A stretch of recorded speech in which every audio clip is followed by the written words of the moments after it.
You're listening to the Rebel Rebel podcast with Rory Carson.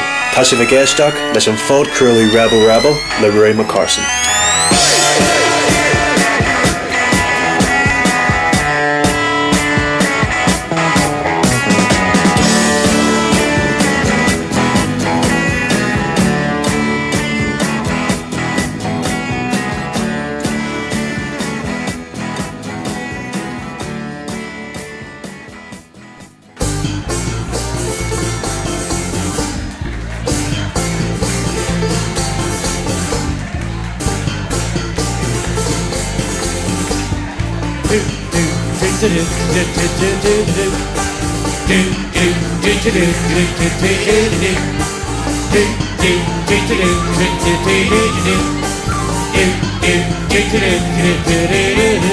It was far across the sea, and the devil got a hold of me. He wouldn't set me free. He set me soul for ransom.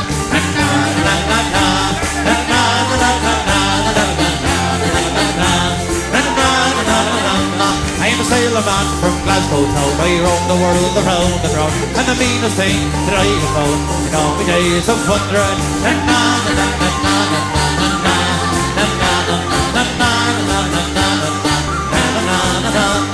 Oh, then I saw his evil eyes, how they took me by surprise. Take me to your paradise, I long to see the jungle.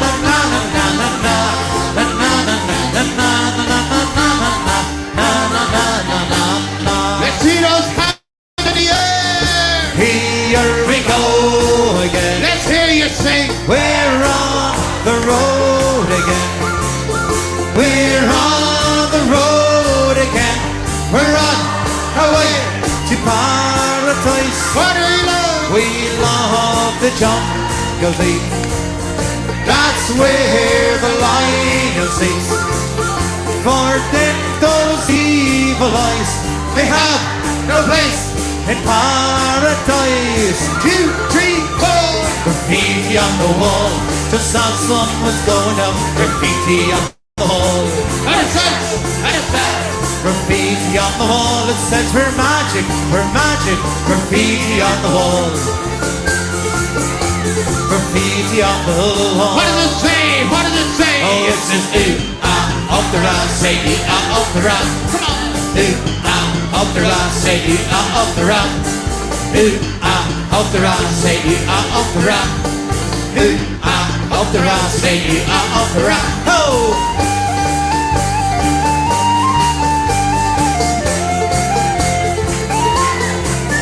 We went through a jungle deep, from the paradise now we the seek was cultured for the weak, and we went a waltz with the natives.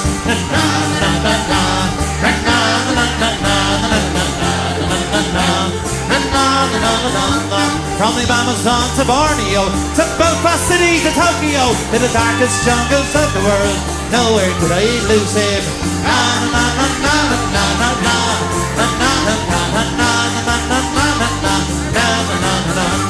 Well, around in circles everywhere, he turned to me, he'd say, I think you're leading me astray. I want you solely by oh.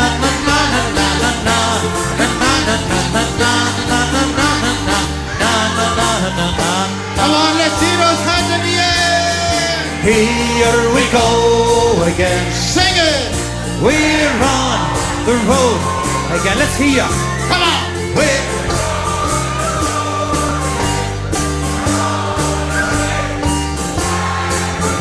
What do we love?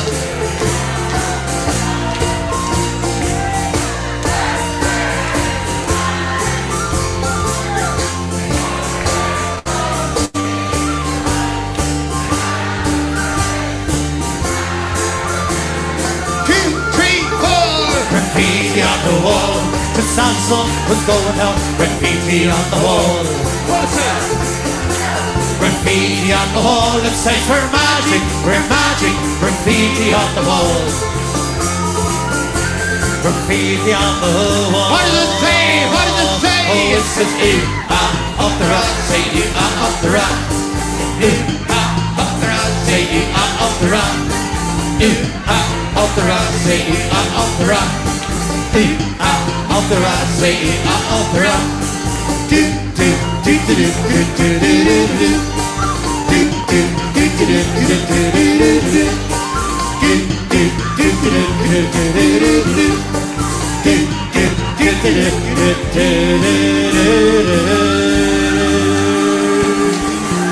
Celtic Symphony. Yo-ho, indeed. Well, folks, what's the crack? That was Clover there, live from the PD. Folks, their cracking album, live at the PD with the Celtic Symphony. Had to start to show off that this week, obviously with the whole furore, what's been talking about that song, from Joe Duffy to basically Stephen Nolan to Jimmy Briggs and all them other arseholes. Like, just obviously from where we were last on, the Wolves Homes played, was it last Sunday, the Likely Picnic? The biggest ever sort of turnout for wanting to see one band. I think if they ever got there again, they'll be on the outdoor stage next time, I'll tell you that. But yeah, fair play to the lads, had to say. Yeah, so that was Celtic 70, folks. This is Rebel Sundays here on the Rebel podcast, multi-streaming live on Facebook and YouTube. So we're on two Facebook pages. We're on the official Rebel podcast page, and of course my own DJ Rebel Row Facebook page as well, live. And we're live on our main stream of YouTube, folks. So if you're watching the stream on Facebook, please give us a wee share if you can. Around all your friends and family, Irish groups, Celtic groups, whatever you want, just share the stream for us this afternoon. If you're watching on YouTube, you can copy and paste the link and share it around any of your socials as well. If you're watching the show later on, tonight, tomorrow, during the week, on YouTube or whatever, thank you very much, folks. Much appreciated, as always, for coming back and watching the show. Please excuse my scruffiness today. I probably will have a shave later on. Don't be thinking going, oh, fuck, there's the beard coming back. It's definitely not coming back. But I think I've reached my limit of stubbleness where I need to have a shave, so I'll be getting whipped off later on, so it will. Right, so we'll jump into you have watching the show today, folks. Let's see who the comments are coming from, early doors. Where are we? Up first there, Celine. What's the crack, Celine? First on today. You're getting better at this. It only took you, 3 years to finally get on the show early. Normally you land in about an hour before we finish or something, so there's Spanner himself. How you doing, Marty? How's that hand doing? Martin Heaney, our regular spanner and moderator on YouTube. And as it stands, I think still no passport yet. So it's looking like a Marty boy is not heading to Gran Canaria for the Celtic Supporters Festival, mate. Tut. Looks like Elaine will be going on her own at this rate, so it is. We also have Jim McCaffin down the Falls. Good man, Jim. How you doing? Afternoon, Rowan, folks. Joseph McGow and Free Derry. How you doing, mate? Cheers for joining us today. Young Finton up there in Ballymurphy, thank you very much for joining us today. Who else do we have? Ciara Griffin there in Slave Do. How you doing, Ciara? What's the crack? John Boy McElhaney, who had lovely wee text from this morning, mate, so cheers, I really appreciate it there. Thank you very much. Afternoon, Row and all, looking forward to the show after watching them going at the meltdown all week. It's only a game of football. Yeah, I have to say, I would have loved them in working somewhere with maybe a lot of sort of Rangers fans, especially maybe in Glasgow last week. Working alongside it would have been some crack, I have to say. Who else 12 now? Let's see. Martin Milan. How you doing, Martin from Mallow in County Cork? Don't worry, Martin, we'll give your ballad festival a wee shout later on the show. So well, cheers for tuning in today. Richard O'Callaghan tuning in from Dublin today. Good man. Dublin 15 to be precise. I never get a lot there when people say Dublin 5 or 5. I think that's just your postcode in the certain part of Dublin you're living in. I don't know. But another West Belfast as they come. So good man, Richard, for tuning in today. You're very, very welcome. Right, so so we opened up the show, folks, with the Celtic Symphony from Clover's album Live at the PD. Now we're going to do a song here from Kelly's Men. We'll do this with Big Johan as well. I know we love this wee tune, does. So I think, I don't know why, but I always just play this version of the song. Whenever I play George and Pop, it's always this one I like to do. And specifically today as well. It's Peggy McCourt's birthday today, so it is. No, I'm not sure. I'll have to check if it's birthday or it's his anniversary. I'll have to check it. They're actually in the Black Man page, so well here before we go on. But let's just see now while we're on here, because I don't want to mess that up. So it was posted this morning, so it was. Where are we? See, it's myself. Professional as ever here, folks. What is?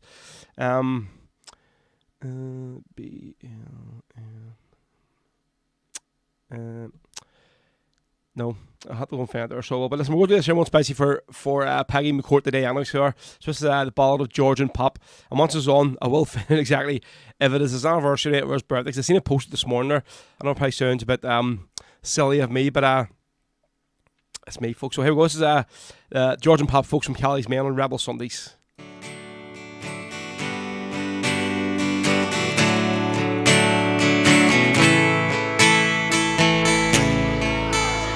On the slopes of the Craigan, one morning in May, 4 lads left in peace with hearts young and gay. Their cause was for freedom, a cause long denied. And the foreign oppressor they went to defy. While patrolling our streets, they met with the foe. With the guns at the ready, our lads had to go. So we raise up our hands and we'll curse that British land who torment the very hearts of men who dare to cross their paths. But my heart is broken too. Won't you tell me what to do?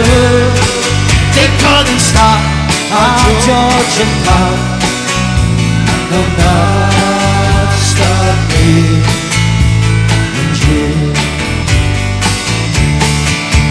For the police, it went silent when the shooting died down. 2 young lads lay there dead on the streets of our town. Just another 2 lives lost for the ongoing fight. And the Derry we mourn on that faithful night. So we raise up our hands and we curse that British land who torment the very hearts of men who dare to cross their path. But my heart is broken too. Oh, won't you tell me what to do?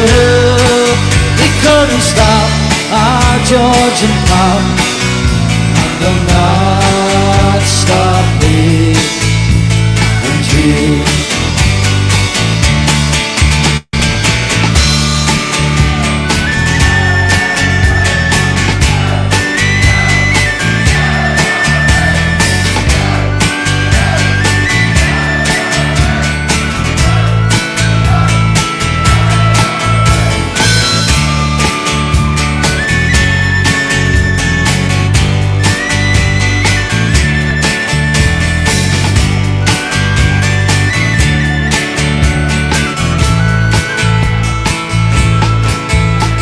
Hey Georgie and Pop,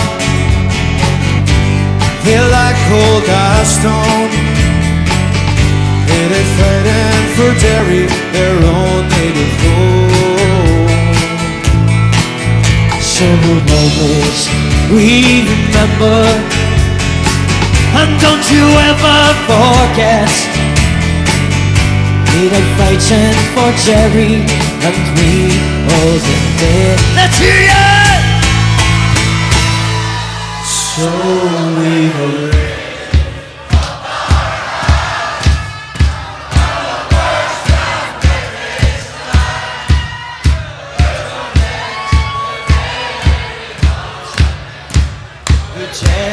to cross their paths, but my heart is broken too. Won't you tell me what to do? They couldn't stop our George and Pop, and they'll not stop me and you. So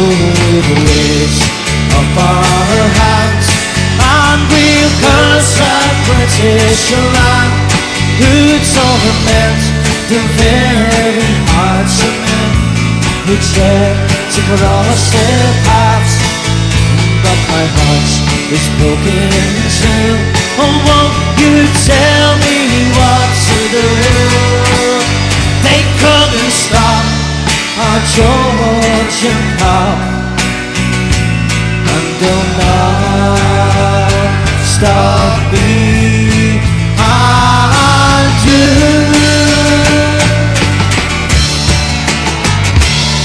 Thank you. No, thank you, Mickey. There we go. So that was the ball of Georgian pop there, folks, from Kelly's Men, recorded live in Derry. So especially for Peggy McCourt, it's his birthday celebration. I've seen there John Hunter posted on the Blanket Men and Women page this morning. So I knew it was one of it was an anniversary or his birthday, but so it's his birthday today. So happy having a birthday to Peggy. Obviously, Peggy was one of the ones involved in the operation where George and Pop were killed. Obviously, Peggy was a dedicated Republican from Derry. She wasn't until he passed away with COVID there a couple of years ago. So condolences today to all Peggy's family and friends and comrades in Derry. Right, folks, any of your questions, have any tunes you want to hear, give us a wee shout, please. So coming up at 2 o'clock today, we'll have a guest on today. I know we said the last show, might have a guest, might not have a guest. So we'll have a guy on who a lot of you might not be aware of, I'm not sure. So if any of you have heard of the Irish Sound podcast, so it's actually out now on the second episode was uploaded to Spotify and all those other downloading streams last week. So it was. So Michael, he's from Tipperary, so he is. Obviously, I was one of the first ones to appear on his show on the first ream of episodes in it when he was interviewing all and he get different guests and all. So I really enjoyed that there. So cheers to Michael for having me on for that. You can still go back and listen to that. It's on Spotify at the minute. So it is, if you want to hear me sitting for about 40 minutes talking about my whole life and struggles and whatever. And again, big shout out to Johnny Costello from the Rebel Rooster podcast. He had me on my show or not last Sunday, the Sunday before, live. Obviously, it's because he goes out there live on his show. I think it's our sort of shows sort of interlink. So the last hour of my show, I think he starts live at 3 o'clock, I think is what it is. Or live at 2 o'clock, I think it is over there.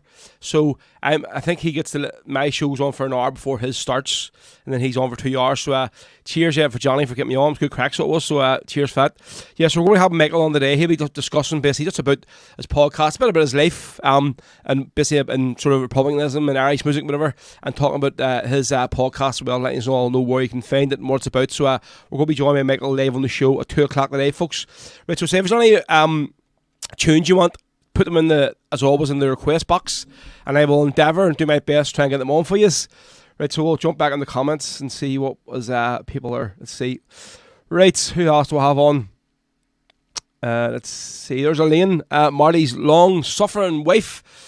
Good job, Mrs. Marty has just sent me a picture of his hand. Obviously, he must get the cast off this week, so it's definitely healing on well. But again, stupidity of the highest order, like putting your fists through a glass window. Can't say I have much sympathy for you, like, to be honest. But drink does make you do silly things, doesn't it? But in Marty's defence, he was locked out of the house. He wasn't just being a dick and putting his fist through the window, like. So there you go. Richard O'Callaghan, let's see. There's going to be a night for Robert Laverty in Roddy's on 20th of October. A good friend, Republican and neighbour. Yes, Robert. Actually, was in the dairy farm yesterday, so I was up for our Maeve's birthday party in that Roaring Explorer place, soft play area, which I'm sure all people, fathers, will go in there and be like, oh no, dreaded going near one of those soft play areas. But these things have to be done when you're celebrating your kid's birthday, you know. Yeah, I've just seen that Robert's shop was closed up. And obviously, any time I was in there, you always would have seen Robert, and he usually would have stopped you for a yarn, whatever, asking about my dad and stuff. We're very, very good friends. So, yeah, again, hopefully we'll get a good wee turnout up the Roddies for Robert's Memorial Night. Joseph McGuy saying he can't get the live chat on his stick. Do you not have to just have YouTube on your TV, no? Like, you got a smart TV up or no? Let's see, Sammy Marshall, what's correct, Sammy? 4 Green Fields is looking for, right? We'll try and get a good version of it on for you, mate, today. Connor Kelly today says, free Zach Smith. Paul McElwain, hail, good man yourself as well. It's sorted now. See, there's Marty. That's all. That's what I have to say. Is just turn it off and turn it on again, like Daddy Pig says, and it usually comes back on again. Jim McCaff is looking for Gary Og, Wally and Donny again. Mate, I played that for you the last show. Pick a different song, we'll get it on for you so well. Paul Walsh watching today from the Rebel County of Cork. Good man, Paul. Cheers for tuning in this afternoon, mate. Much appreciated. Rich, what we'll go do next? We'll go do a song now for a guy who passed away last week. So it would have been, obviously, if anybody's in the sort of West Belfast and Balmurphy area, Turf Lodge, you would have knew of a guy called Matt Lundy. Now, to be honest, I didn't know Matt really, really well. I knew of him from my years playing the earlier flute band. He would have been around our band a lot over the years, so he would have been obviously just doing talks with the band and involved with certain things, whatever, throughout the years, but I knew of him. So it was sad to see that he passed away last week. Massive big turnout for his funeral.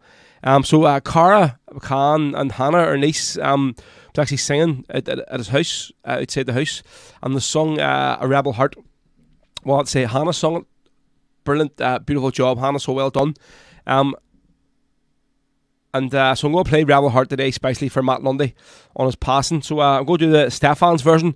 He has an absolutely cracking version on his album, Rebel Heart, entitled Rebel Heart. So this one is spicy for Matt Lundy, folks, on his anniversary, on his just basically on his passing last week. We're going to obviously mark it because we haven't been on in 2 weeks. So this is Rebel Heart from Stefan, especially in memory of Oglach, Matt Lundy, folks.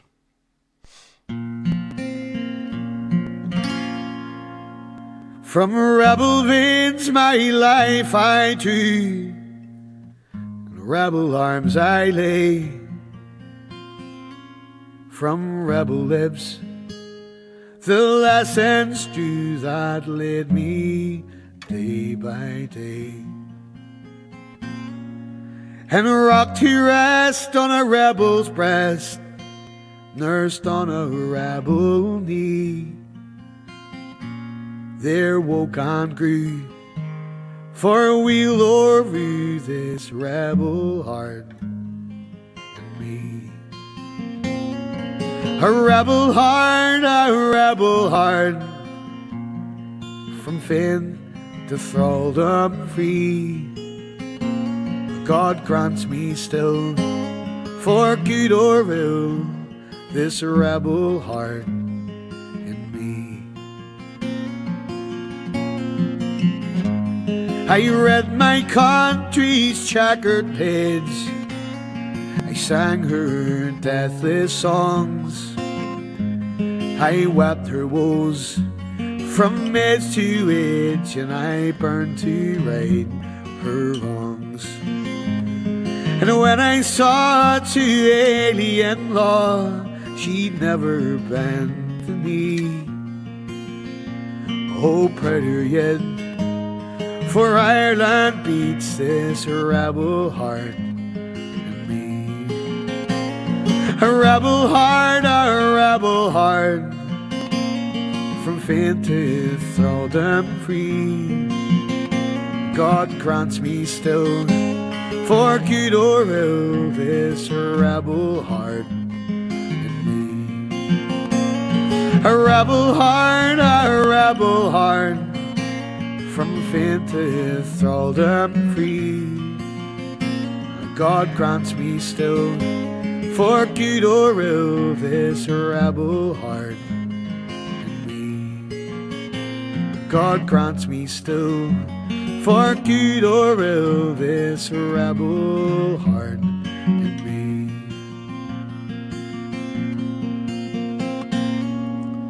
Yes, and a Rebel Heart there, folks, from Stefan, from his album entitled Rebel Heart. That is spicy today for Oglach Matt Lundy, folks, on his passing last week. So obviously just thinking of all Matt's friends, family, comrades, especially in the Felons Club.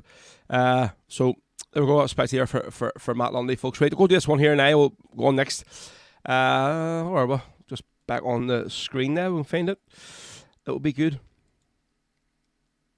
Right, let's see. I'm actually a bit annoyed, folks. I don't know if I say like fifth world problems. I come in down to the studio today here, and I knew that my mum and dad were on holiday, aren't here. I wouldn't have nobody bring me up a cup of tea. I was like, well, I have to make my own tea today. So I boiled a kettle while everything's getting built up and turning on and powering up, whatever. In the fridge, I was like, there's no milk. There's no milk. How am I going to survive this show today, folks, for the next 2.5 hours with a cup of tea? I really should have brought some milk down from my own house, shouldn't have. But I suppose to say it's fifth world problems here. So there's some people haven't got a roof over their heads, and I'm complaining about there's no milk for a cup of tea. So there isn't.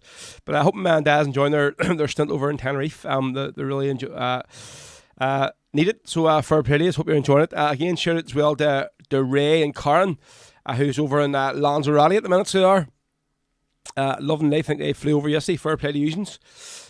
So right, let's see what else. Who else we have on? What I was saying. I say Dan, what's the crack, Henry? Good to see you, mate. Rest in peace, Matt. Yes. Who's that there?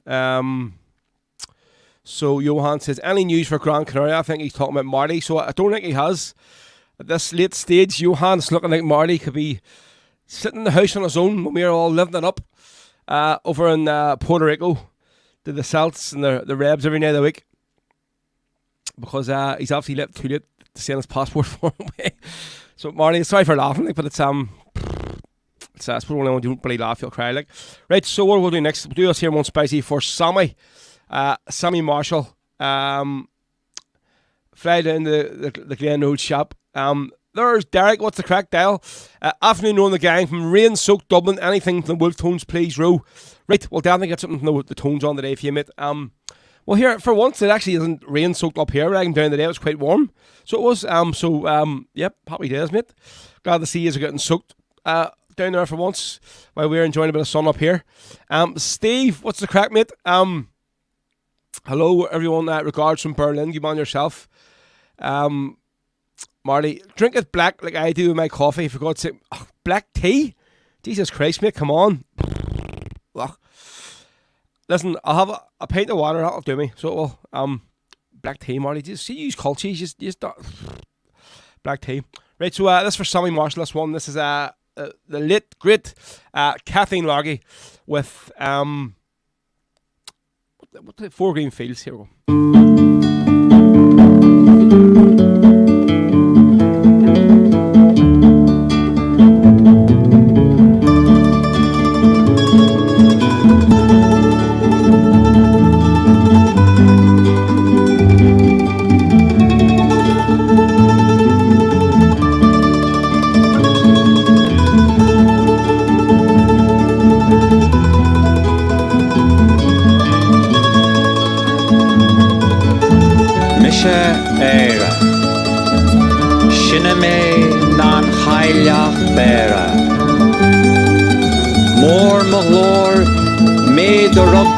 Holland Kroga More Manaire Machlan Hien Doyila Mahir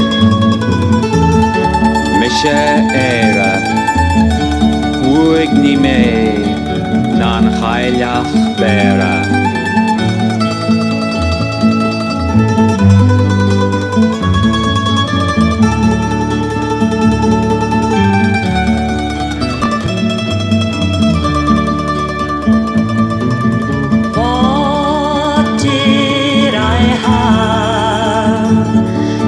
Fine old woman,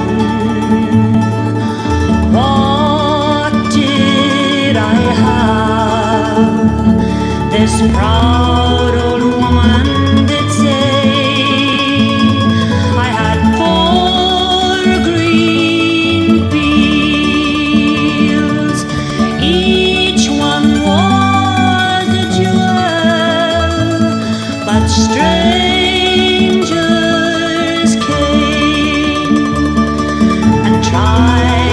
take them from me. I had 5 strong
birth to Cuchulainn the brave. Great is my shame.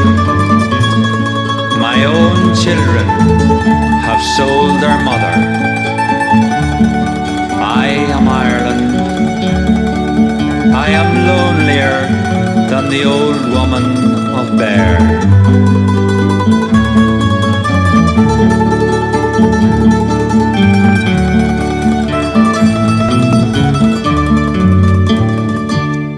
There we go. That is the Four Green Fields there from Kathleen Largy and the Flying Column Spicy for Sammy Marshall over in Coatbridge, representing the Coatbridge Massive. Yoo-hoo-hoo-hoo-hoo. Yeah, looking forward to seeing us all, you and all the gang over in December, mate, for the big fans gathering. Let's see who's being a gobshite now. Let's see. Somebody was sent. Celine says, no, Martin, black tea is rotten. Marty, swear it is in black and white now. He's given up defeat.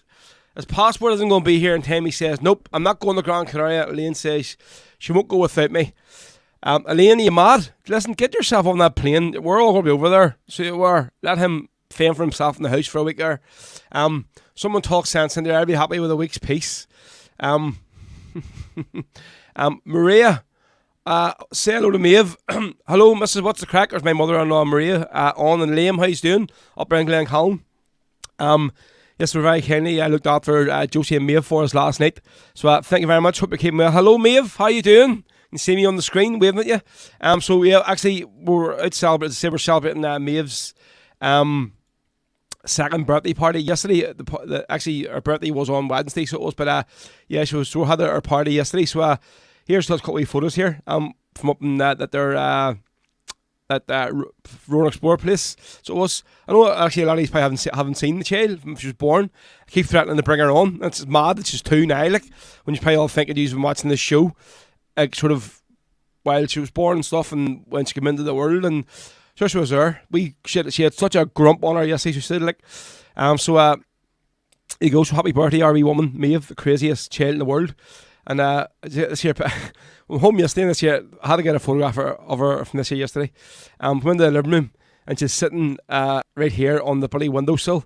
That I was hanging the washing out the other day. As you can see, I do hang washing out. And I was looking in the living room, and the chair was up on this windowsill and had that big thing behind her. You can see that big glass globe of a flower pot thing, vase in her hand, and she was just like standing, shaking it and swinging it about. And I was like, "Oh, go and grab the chair." And it's just like, as if like, what am I doing wrong? Like, just that wee guilty face. So yes, happy birthday, Maeve. You wee rocket, but we'll love you. So do. Right, before we do the next tune, let's see what else we're going to do here. What time are we on? 20 to 2. Yes, another 20 minutes. We're going to have Michael McCormack live on the show, folks. We are. Sammy says, yeah, cheers, Ro. Looking forward to seeing you all in December again. Yes, mate. Same here. See, full Australian now. So John Boy McElhenney is looking for a bit of After the Eye, Man Behind the Wire. Right? So we'll do this one first. So it was in the Fallons there last night. Took a very, very rare Saturday night off work. That's not like me, because you know I'm just full of greed and just don't take nights off work. But took a Saturday night off work for one reason. For this man here, very, very good friend of mine, good friend of the show. Legendary Brenton Bumper Crawford. So that was just me and Laura at Bumper's birthday party last night in the Fallon. So cheers to Anne-Marie and Teresa for inviting us. It was a great night, so it was. So we're going to do this one especially for Bumper on his 60th birthday. The guy, he's done so much for me over the years. He's done so much for the podcast. Donated so much stuff. Any printing I've ever needed done for anything, Bumper's the man to go to. So happy birthday, Bumper, the big 6-0. So I know he loves the come out to Black and Tan. So we're going to actually do probably my favourite version of it. And it's like, to be honest, he got up on stage last night. The Hot Whiskies were playing, Sean Oak, and we Tune were playing on stage, and Bumper got up and sung The Streets of New York. Definitely didn't cover himself in glory. He probably should have sung Come Out to Black and Tans better. But so we'll do this one for Bumper on his 60th birthday, because the man's an absolute legend and he would do anything for anybody in his community, so he would. So he deserves it. So we're going to do the Derek Warfield and the Young Wolfhounds version, basically because the banjo in this here is phenomenal. The whole layout of the song is phenomenal, but just obviously the way he plays the banjo in this song, it's brilliant. So this is Derek Warfield and the Young Wolf Tone Spicy for my good friend Bumper on his big 60th birthday. Here we go.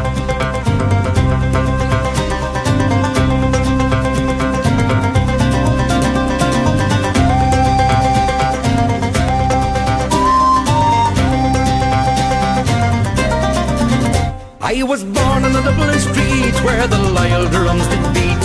The loving English feet they walked all over us. And every single night when me da would come on tight, he'd invite the neighbours out to witness chorus. Come out, you black and tans, come out and fight me like a man. Show you I know you won medals down in Flanders. Tell how the IRA made you run like hell away on the green and lovely lakes of Kesh. Come let us hear you tell how you slandered Great Parnell when you taught them well and truly persecuted. What are the sneers and jeers that you loudly let us hear when our leaders of 16 were executed?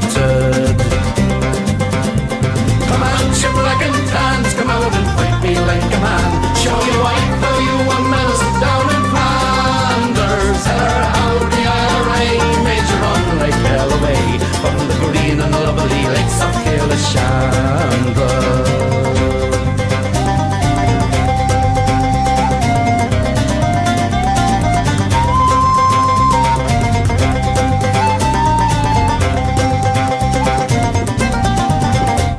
Come tell us how you slew them owl Arabs 2 by 2.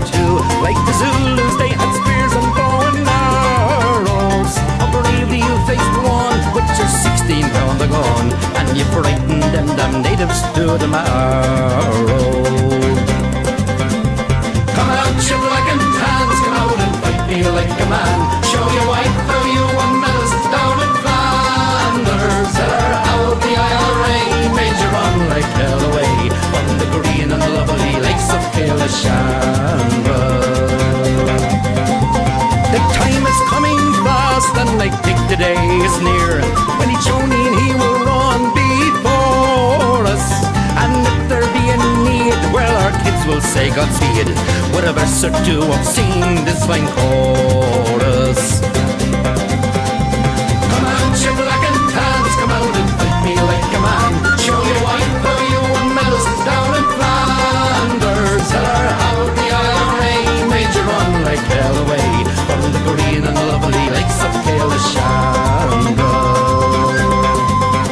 I was born on a Dublin street where the loyal drums did beat.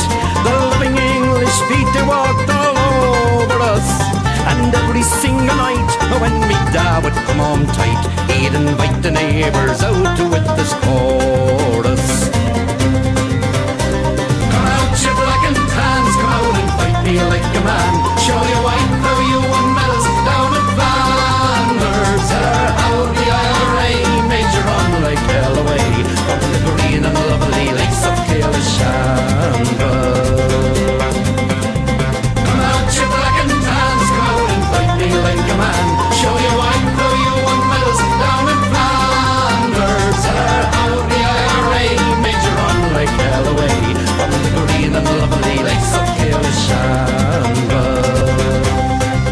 Yes, Derek Warfield there, folks, on the Young Wolf Tones with Come Out You Black and Tans from their brilliant album, The Call of Erin. That was spicy for Bumper, good friend Brenton Bumper Crawford from Colour Master on his 60th birthday. Great to celebrate in the Fallons there last night. Maria has just sent me a video through there of. I'm not going to play it now, Maria. I could now, but I'm not going to. I know you have a brilliant singing voice, singing. Check your spelling before you post. Well, what did that's Marty Heaney now. What did I not spell properly? Let's see. Here we go. Revel. Oh, here we go. Of course, Marty. Revel Sundays with Big Row. Yeah, well, I can edit that there later on. Sorry, mate, for God's sake.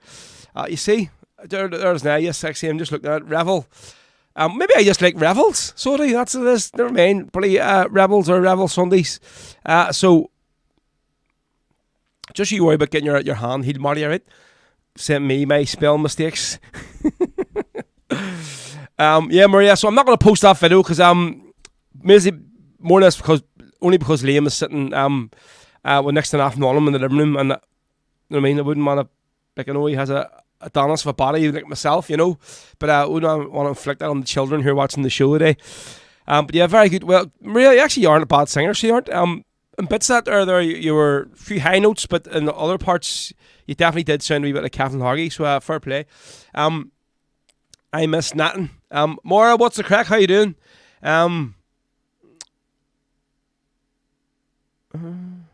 Joseph McGuy says, what's he saying? Wee question for the Belfast men. Please tell me, where was Sally Gardens, Clonard, Milltown or Falls Park? Jesus, not sure. I know there's a Sally Gardens up in Poglass, but there's a community centre and a football pitch and all and stuff. Sorry, where was the Sally Gardens? I'm not sure, mate. I'm sure somebody that's on here will know that there better, but I'm not sure, I have to say. If my ma was listening, I thought to her, my dad would have been, can you get me a job? Might have been tuning in today. They might have, let's see here, someone's here. Right, just trying to look through all these here comments here. Steve says, yeah, great song. No problem, mate, good man. What else? Right. So the next song we're going to play here is actually from so we'll maybe do this here and then we'll get Michael on the show. So this is from our Rebs for Hope the album. It's from the Rebel Hearts from County Tipperary. I suppose obviously we're going to be getting Michael on there, who currently resides in County Tipperary, so it sort of falls in to his sort of living status as well. I was down Nancy Mulligan's there last week. But before the Celtic Rangers match, great atmosphere, brilliant bars, bongs, so cheers to everyone who came out. There was two fellas and two girls, two couples in Tipperary watching the match. The good banter with them, so fair play to us. They did say they were going to try and tune into the show this week, so if you are, this one's Spicy Fusions. But I got a couple of videos here from last week. So this first one here is took this here literally just as soon as obviously the full-time whistle went. When obviously, and then Chris Boyd just went in a pure meltdown, thinking that Rangers were robbed when Kamar Roof's goal should have stood, when everybody else in the world was saying, nah mate, it shouldn't have stood, but of course he knows better. And of course, but he went at the Masters last night, Celtic the champions again, of course.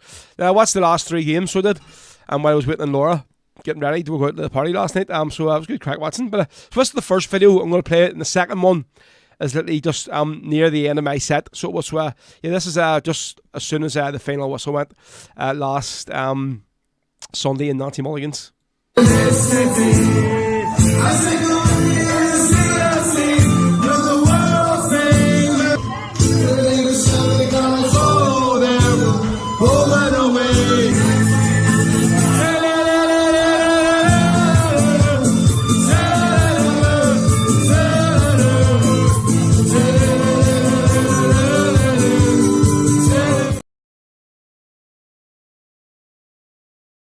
That was took near the end of the show. Maybe this one here is when the final whistle went. Let's check. See, he may have them the wrong way around.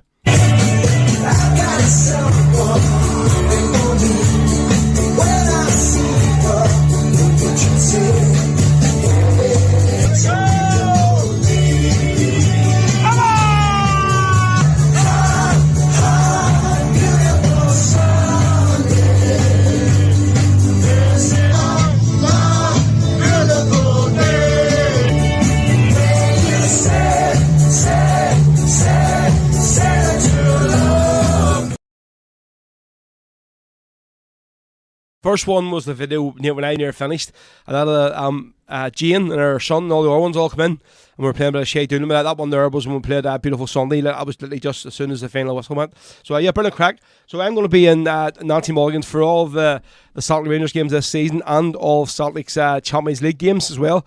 Well, apart from the first one, because obviously we're going to be over in Gran Canaria for the first game.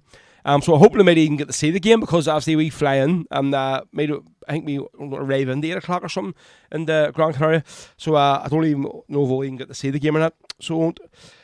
But So what we're going to do, so we're going to play the Gotany Mountain Boy from the Rebel Hearts. So this is for our friends in Tipperary who were in Nancy's last week, and then we'll get Michael hopefully on the show as soon as this here's played. So here we go.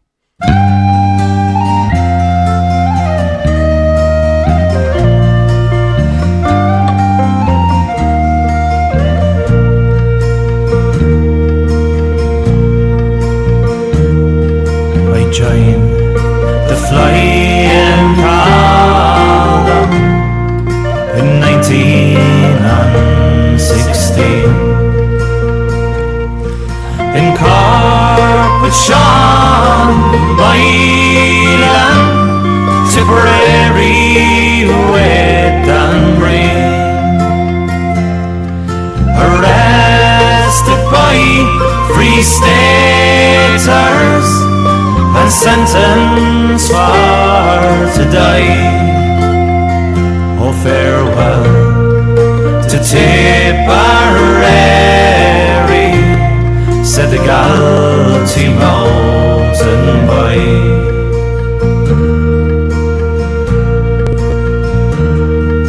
We went across the valleys, over the hilltops green, where we met with Dilly Lacey, Sean Hogan and Anne Breen, Sean Boylan and his gallant band. Oh, they kept the flag flying high. Oh, farewell to Tipperary, said the Galtee mountain boy.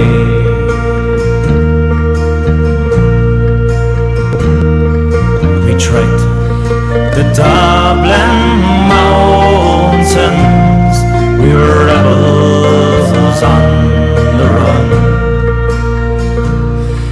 Though hunted night and morning, we were outlaws but free men. We trekked the Wicklow mountains as the sun was shining high. Oh, farewell to Tipperary,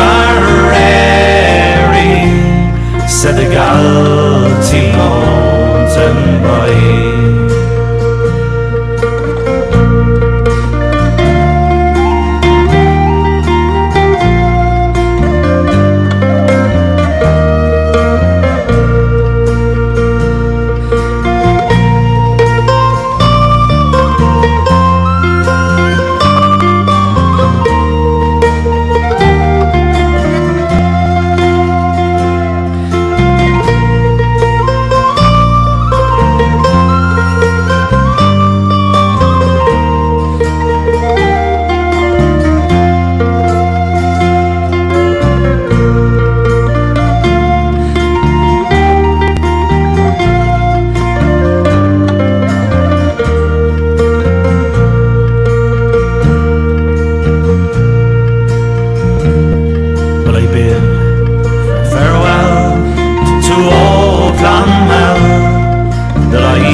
is the sound of the Cotley Mountain Boy there, folks, from the Rebel Hearts from our Rebs for Hope album.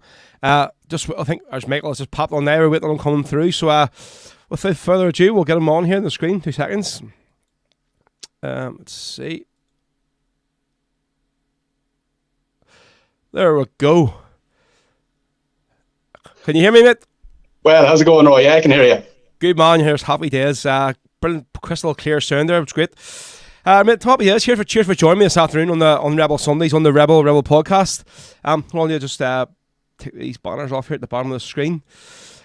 Let's see where we're. Brand. Show display names. There we go, Michael. Mate, so listen, obviously, welcome along. So, folks, for anybody that might not sort of be aware who Michael is, he presents the Irish Sound podcast. I've sort of been a big supporter of Michael's platform from the very start. Was actually one of the very first guests on his show. But anyway, we'll sort of get into that there later on in the interview. Firstly, tell us whereabouts yourself, whereabouts you grew up. Cheers, Ro. Yeah, I was born in... I was born and raised in Sligo, I like to say, but I probably didn't grow up until I left. And I headed to London. I lived in London for a good few years. And that's the joke I always make to people. I always say, I was born in Sligo, but I grew up in London. Spent a good few years over there. And then I came back, I don't know, 08, 09 time. I came back and I went to college back here in Ireland. So I've been back since then. So what took you, what age when you moved over to London? How long were you over there for? Oh God, late teens. So, late teens. I moved over and was over there then for just the guts of 10 years. Yeah, the guts of 10 years I was over there for. So, what sort of took you over there? Like, just basically getting pissed off with here and just wanted a new change. Sure, like everyone at that age, I was heading to discover the world, and I got as far as London. You went to London. Yeah, well, I had a sister over there. My sister lived over there, so that was kind of the first stop. And to be honest, I met a Scottish guy in an Irish pub one night, genuinely, and he was managing a pub. A Joker or somewhere? I met a Scottish guy in an Irish pub somewhere. Yeah, 3 of us walked in together. Yeah, but he was managing a pub and he was looking for staff. And by the end of the night, I had agreed to kind of stay, and then it just dragged on. Right, okay. So obviously your show was sort of based a lot around sort of ballad and rebel music. So what sort of was first got you into that sort of style of music? Was there anybody in your family like played at all, or I mean, was there any musicians in your family or anything? Or yeah, well, like my family were a massive musical family, and even going further back, like grandparents and that were travelled all around Europe doing music.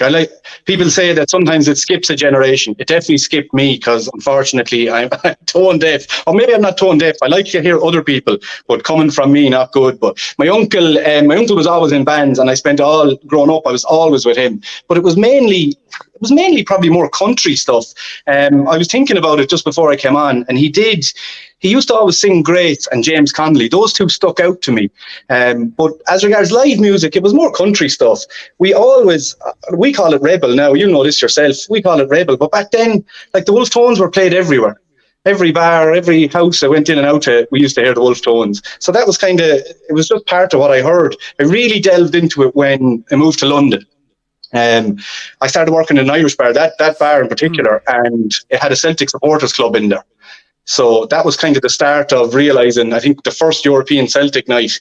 And it was like someone flicked a switch. I was like, there's a lot more people listening to the same stuff I'm listening to and interested in the same stuff I'm interested in. So it really kind of kicked in from the music side in London, yeah.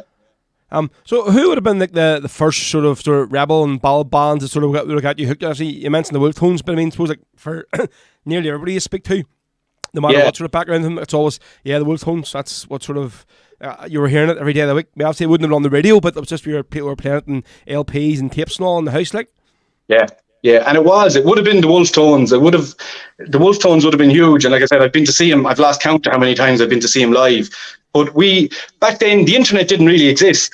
So I remember, I'd love if he was listening to your show. I'd love if he was still around. His name was Jerry. He used to look after all the Irish side of the stuff in the pub. So the jukebox, because it was CDs in the jukebox, the Irish Sky box for all the sport and stuff.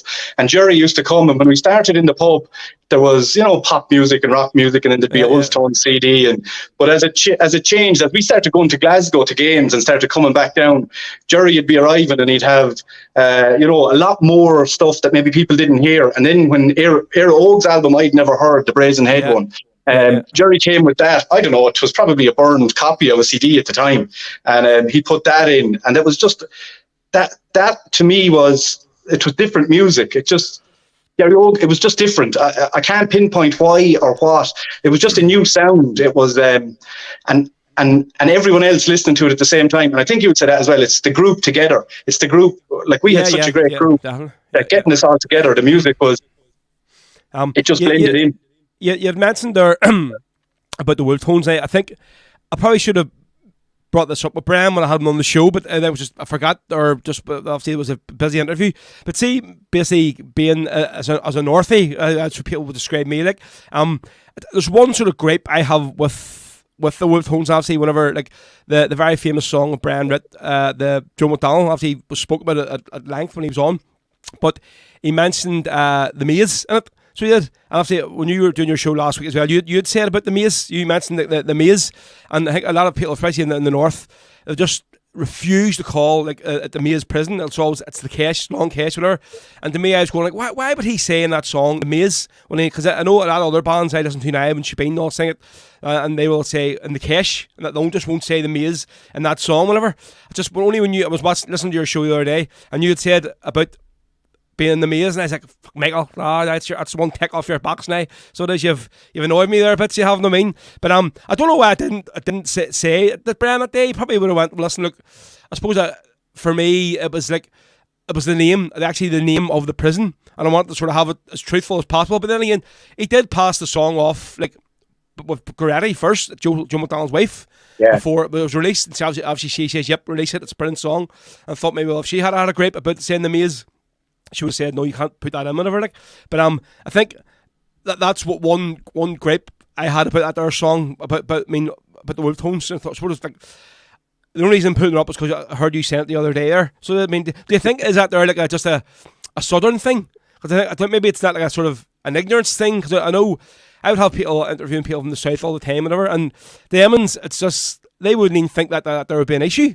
Do you know what I mean? They'll go, fuck it, no, I didn't think. For us, we'd be like, no, it's just a complete no. We just refuse to say it. You know what I mean? Like, yeah, and I'm laughing because it was actually said to me by someone else yesterday, and I actually know. I swear, and I actually know when I say it. But growing up, like, I probably came to the notion of, I had a lot of friends and family in the 6 counties, right? And I came to that notion early.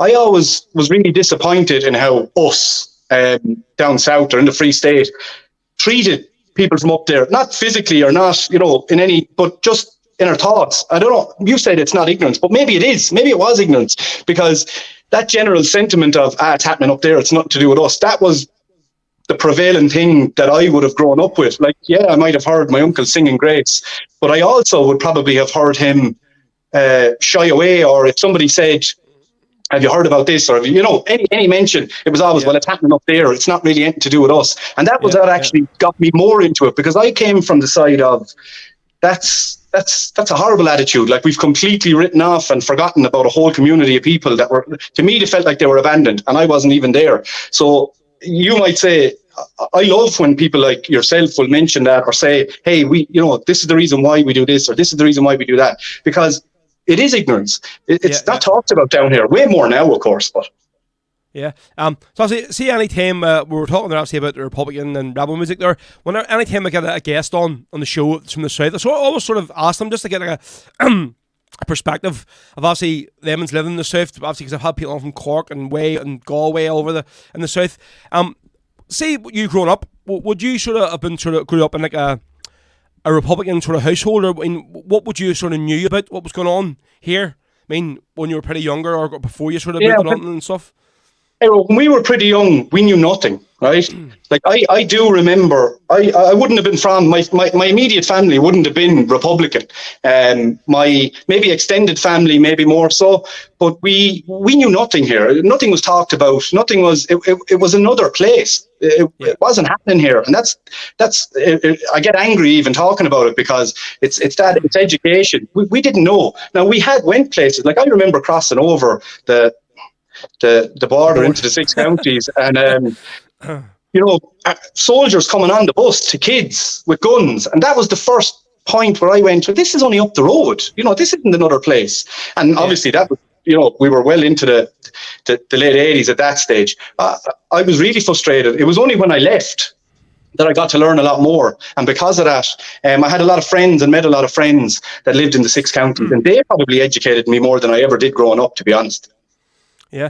I think, so your podcast, we're going to now, the Irish Sound. So what sort of gave you the idea to do the show, on sort of how and when did it actually start? I mean, was it in the planning for a while? Because sort of thinking of you now, would have sort of know about you.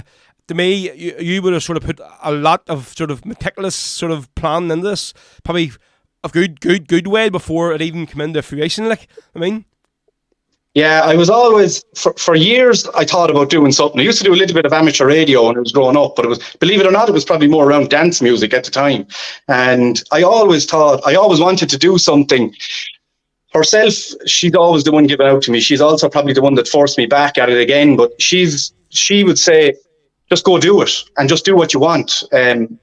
You have kids, and people pass away in the family, and your perspective changes. So I was like, right, that's it, I'm going to do it.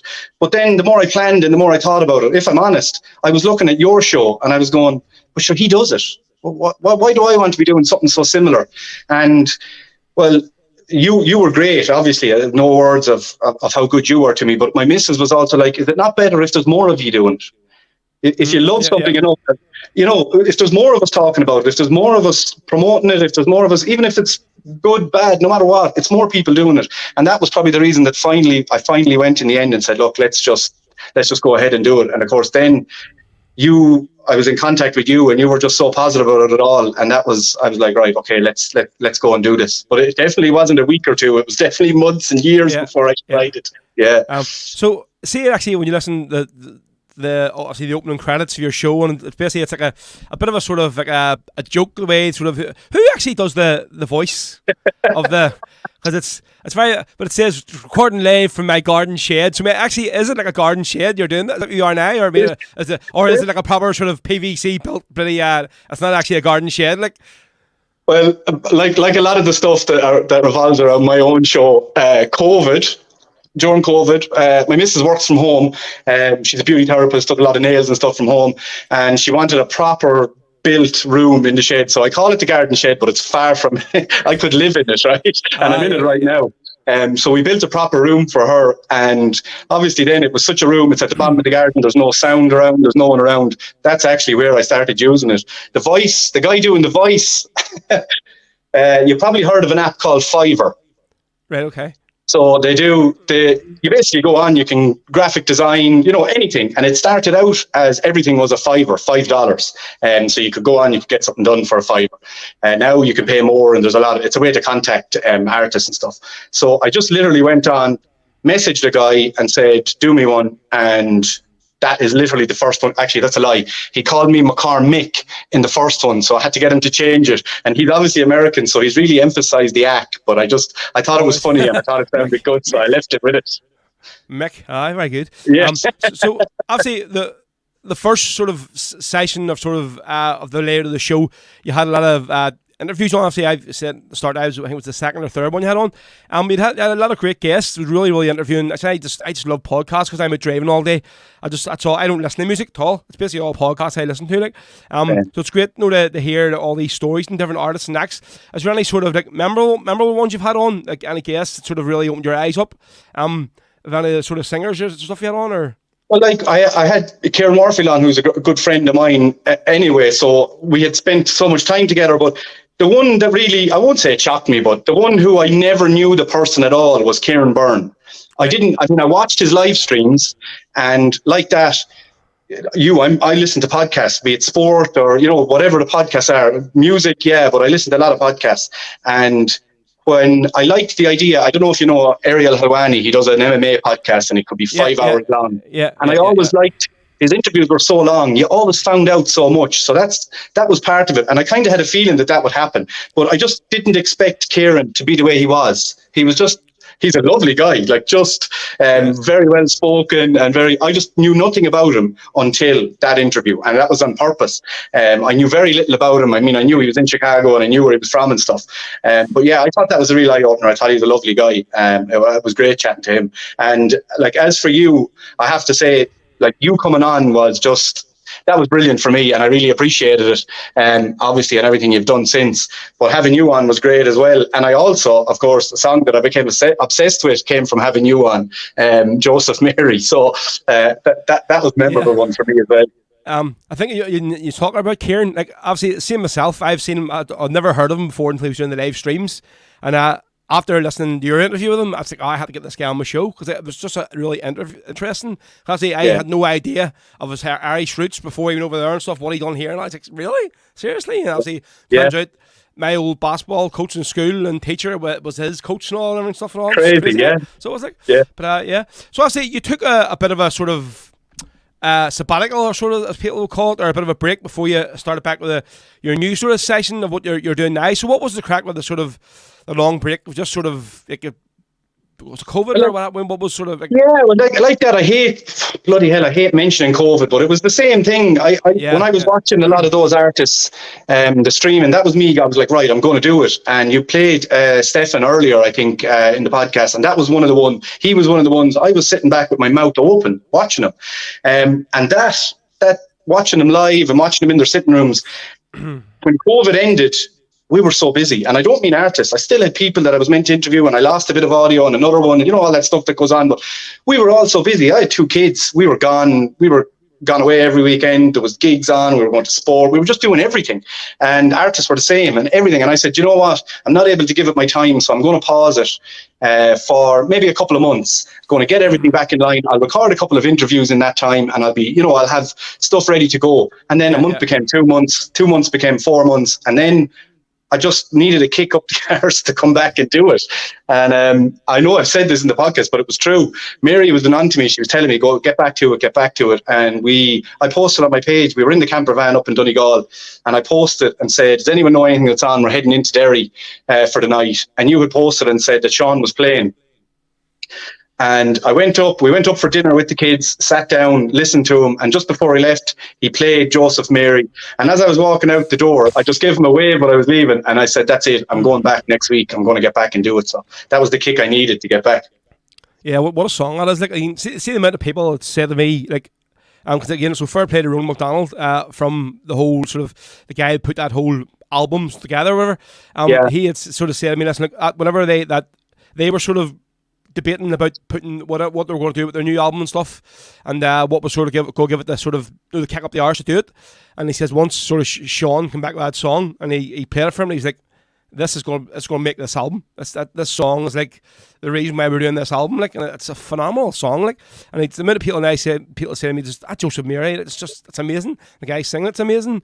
The words in it's amazing. It's just like, wow, have we never heard this before? And yeah, I sort of feel probably very proud of probably putting it out to a lot of people, because I think even Ronan had said as well, like, without sort of your support and putting it out there, people wouldn't have heard that song. I mean, and obviously from the start, you just said, listen, no, we're going to play this, and obviously getting it put on our album as well was brilliant. It really sort of put it out, so it did. But you hear some songs. Sorry, you hear some songs, and the minute you hear it, you just know. That's an amazing song. And anybody asks me about songs now, I always mention it. It's phenomenal. It's up there with the best ever. And that's been honest. It's really, really good. So I think you're in the second episode now of your sort of your new season, as it's called, of podcasts.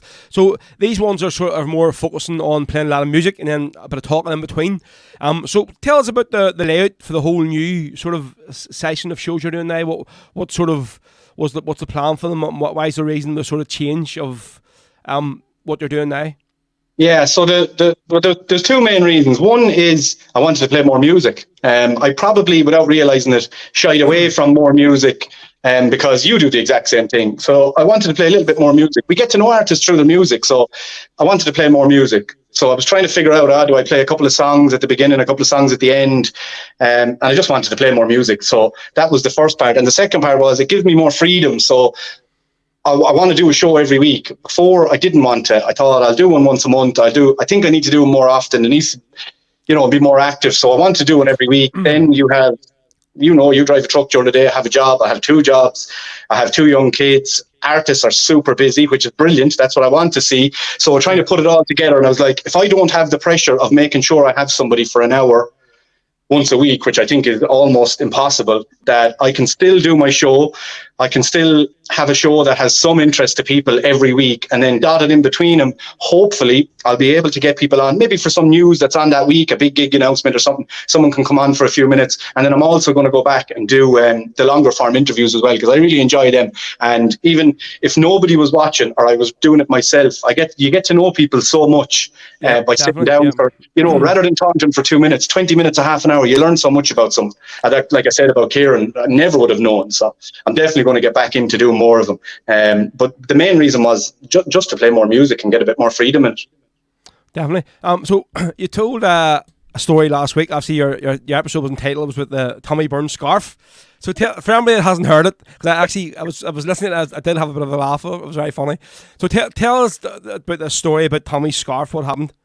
Yeah, well, that's a good one. And I have to say as well, after I don't know how many years, 30 years of going to Wolf Tones gigs, people are saying, they're finished for 60 years in a row. Last year was the best I've ever seen them in the Olympia. They were as good as I've ever seen them. So I just wanted to mention that. But we were sitting up the front, myself and herself, that night. We were sitting up the front, and I was joking all night. I had her wound up, right? I had her wound up because I was telling her, I want Tommy's scarf. She says, why are you so obsessed with the scarf? Hey, they always wear the scarf. They always throw the scarf. So I had her wound up. When the moment came at the end of the gig where he threw the scarf off, Mary absolutely leapt up off the seat, right? She jumped forward. She managed to grab the scarf, but somebody else grabbed it as well. So there was a couple of seconds of awkward looking at each other, and Mary let it go. She was like, okay, and I sat down. I said, what happened? She kind of had it, So that was, I was a bit gutted, but it was just funny at the time because they both had jumped up. So as the end of the gig, they maybe played one more song after that. The end of the gig, the lady actually came down and said, oh, you were so gutted after I got the scarf that I have to give it to you. And I was like, no. No, she said, look, it's not that big of a deal, but you were so gutted. Take the scarf. I want you to have it. So I took the scarf, delighted, of course. And literally a minute later, now I said this to Mary that it was a minute. She thinks that they played another song, but I don't think so. But anyway, a minute later or whatever it was, a couple of minutes later, the lady turned back and she said, I can't do it. And she was kind of half smiling, half almost crying. She said, I actually wanted to give you his scarf, so I just gave you another one that I bought. The one I have here is actually Tommy's scarf.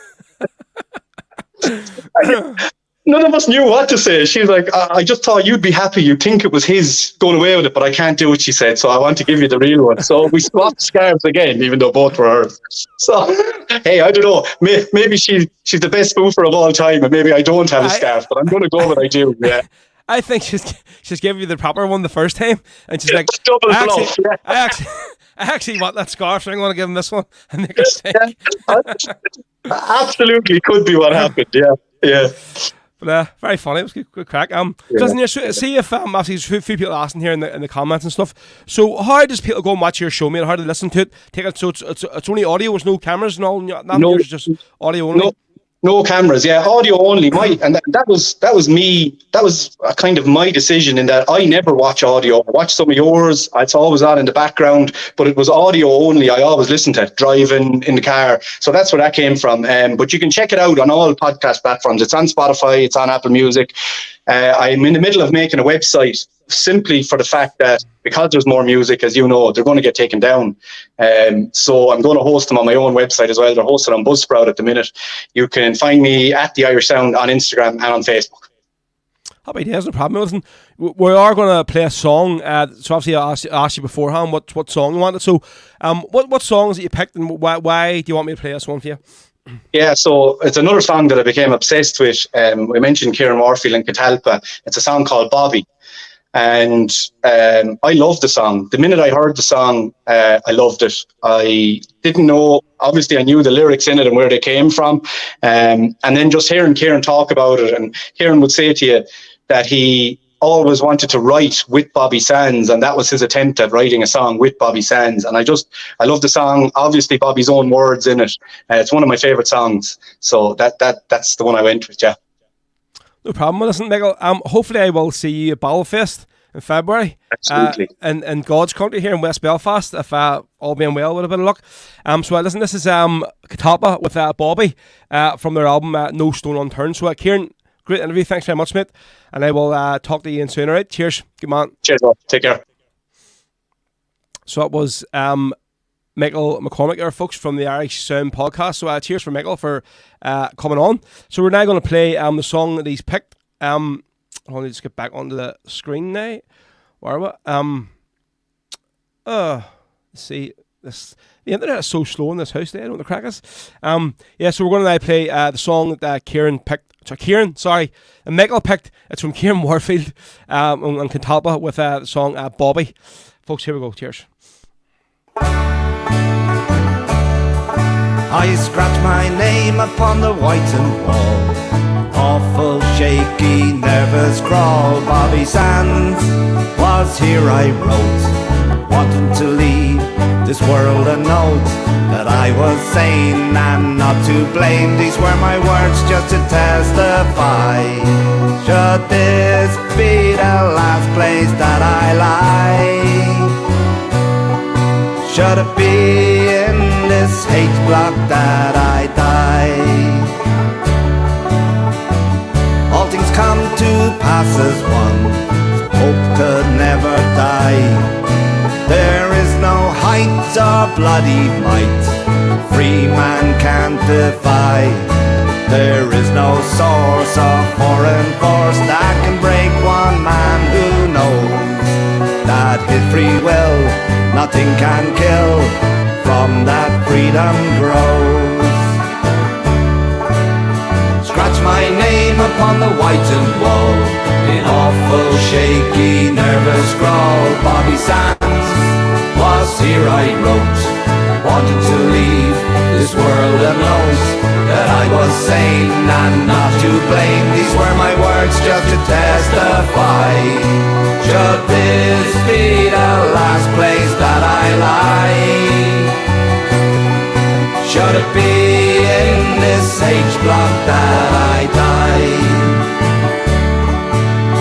Once that time I weakened wrist, held in place with their iron fist to break me and then my cause, fight against their unjust laws.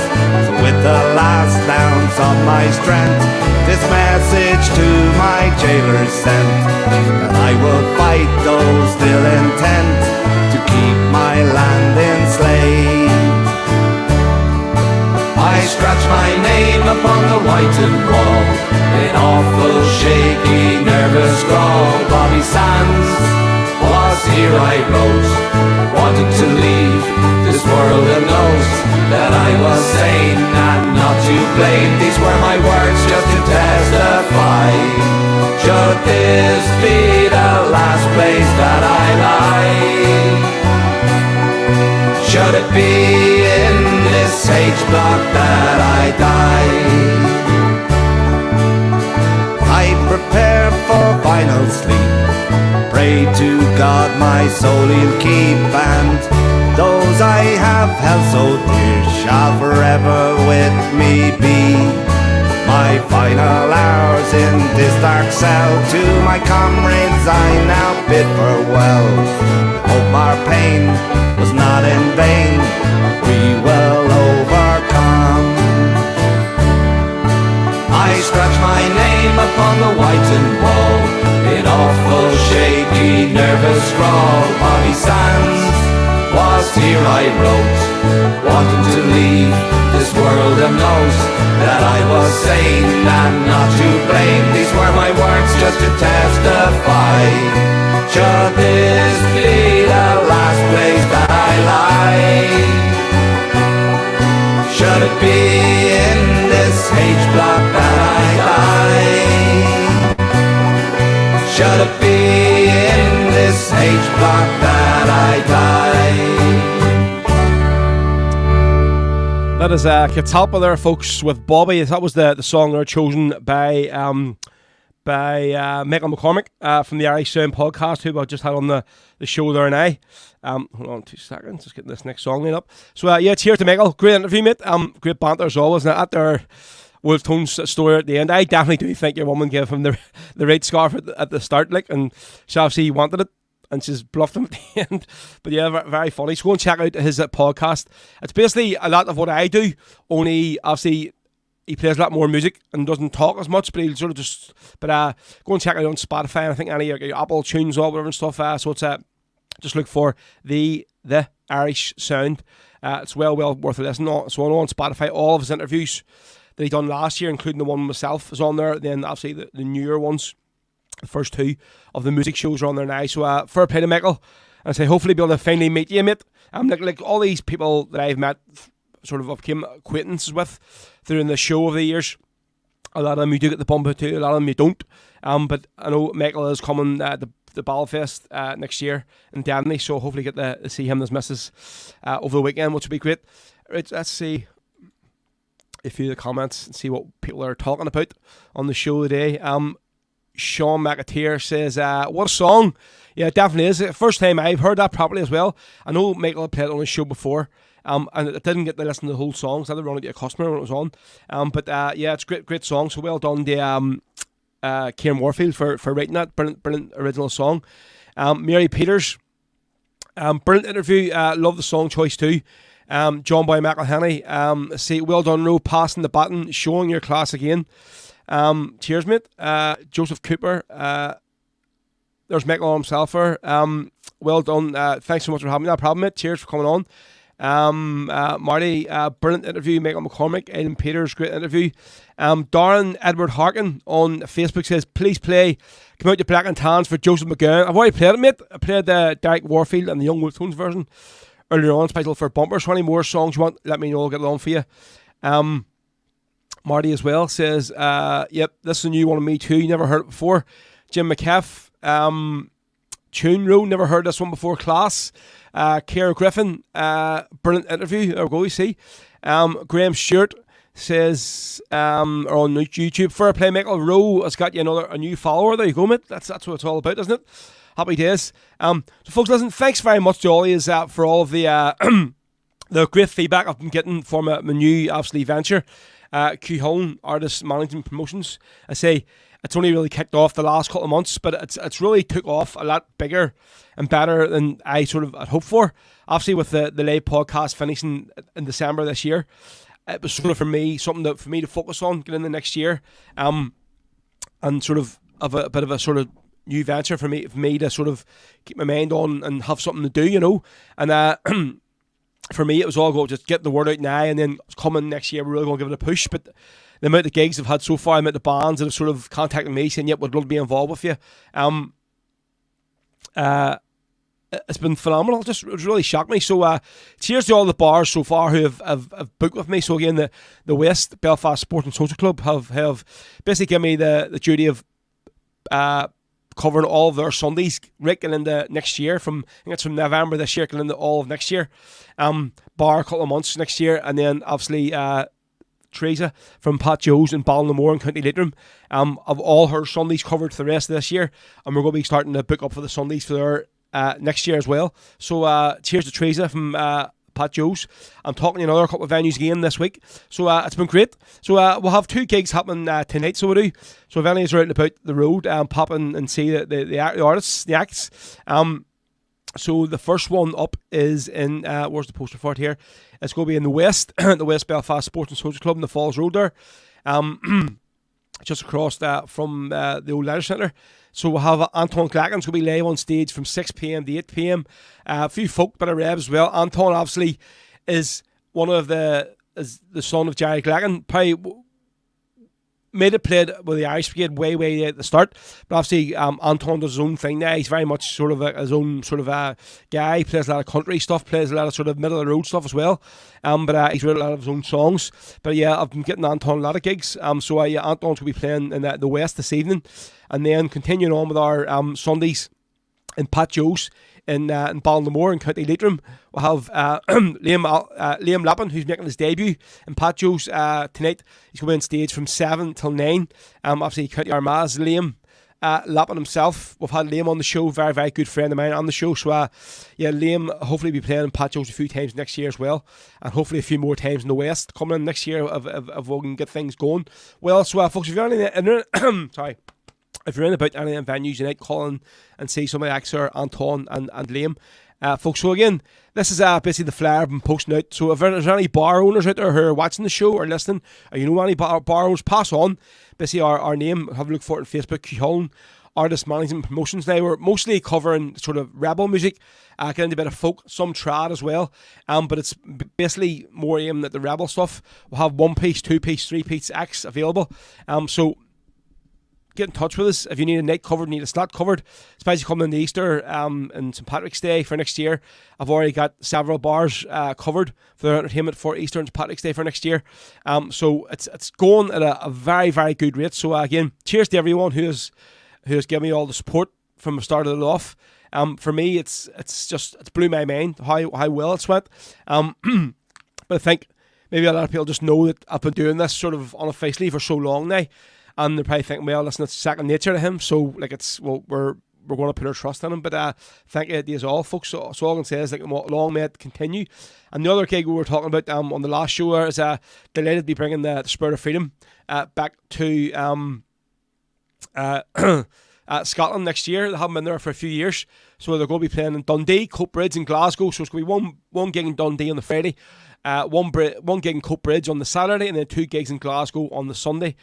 So there's the 2 Tonys, Spirit of Freedom Rebel Band. So delighted to be bringing them over, and we've got them booked for a few gigs this year and next year as well in different bars throughout Belfast and in Leitrim. So cheers to Tony Kelly for getting on with me. From he sort of came on board. The sort of the venture has definitely skyrocketed a wee bit more. So cheers to the lads for that there. Right, so we'll jump into back to a few more comments and see what song we're going to do next. I'm not even sure if I have it. Yeah, I do have a song lined up next. But for some reason it was playing, so it wasn't go back there again. Right, where's the screen? Wait a minute. There we go. This internet is just it's dragging today. What the hell the crack of this? Right, more time we're on 25 to 3, so another hour and 25 minutes to go. Right, let's see. So Ciara Griffin was looking for can you please play Terence Teddy O'Neill for Ciara? Yep, Ciara will get that on some stage this afternoon, but remind me about it again, will you? Maura Burns, great interview. Cheers, Maura. So Darren then is looking for The Streets of New York instead. Right, okay, we'll see what we can do there. Marty, your new venture's doing well. Well done, keep her lit. Good man, mate. Thank you very much. Joseph McGay says, yeah, that was my son who requested that there. Darren Edward Harkin, first time listener. Cheers, Darren. Cheers for tuning in today, mate. Much appreciated. Jim McCaff, well done. No, cheers, mucker. Steve says on Facebook, yeah, great job you're doing. Good man, Steve. Appreciate it, mate. Jim McCaff, anything from Cruncher, as always, we'll definitely get a Cruncher off you, mate. And Martin Milan, yeah, good to see the 2 Tonys on board with you, mate. Yep, definitely. Great to have them on board. Right, so for, who asked for this one? It's for John Wayne McElhenney, who was looking for the man behind the wire from this legendary album from Afton Rye. It was recorded in the Barlands. I play this album so much when I'm doing gigs. It's a brilliant album, I have to say. I love playing live stuff, so do. And this one here, obviously, a lot better than a live album from the Barlands. There's a couple of live albums I recorded, I think. There's one of the Charlie and the Boys albums that I do not, being honest, I don't play a lot of, but one of their albums recorded live in the Barlands, and the audio of it is terrible. So it is. But this one here, it's really, really well done. I suppose if Styx was involved with the band then, like he probably knew what he was doing. So right, so this is especially for John Boy McElhenney. This is Athen Rye from Barlands with Men Behind the Wire.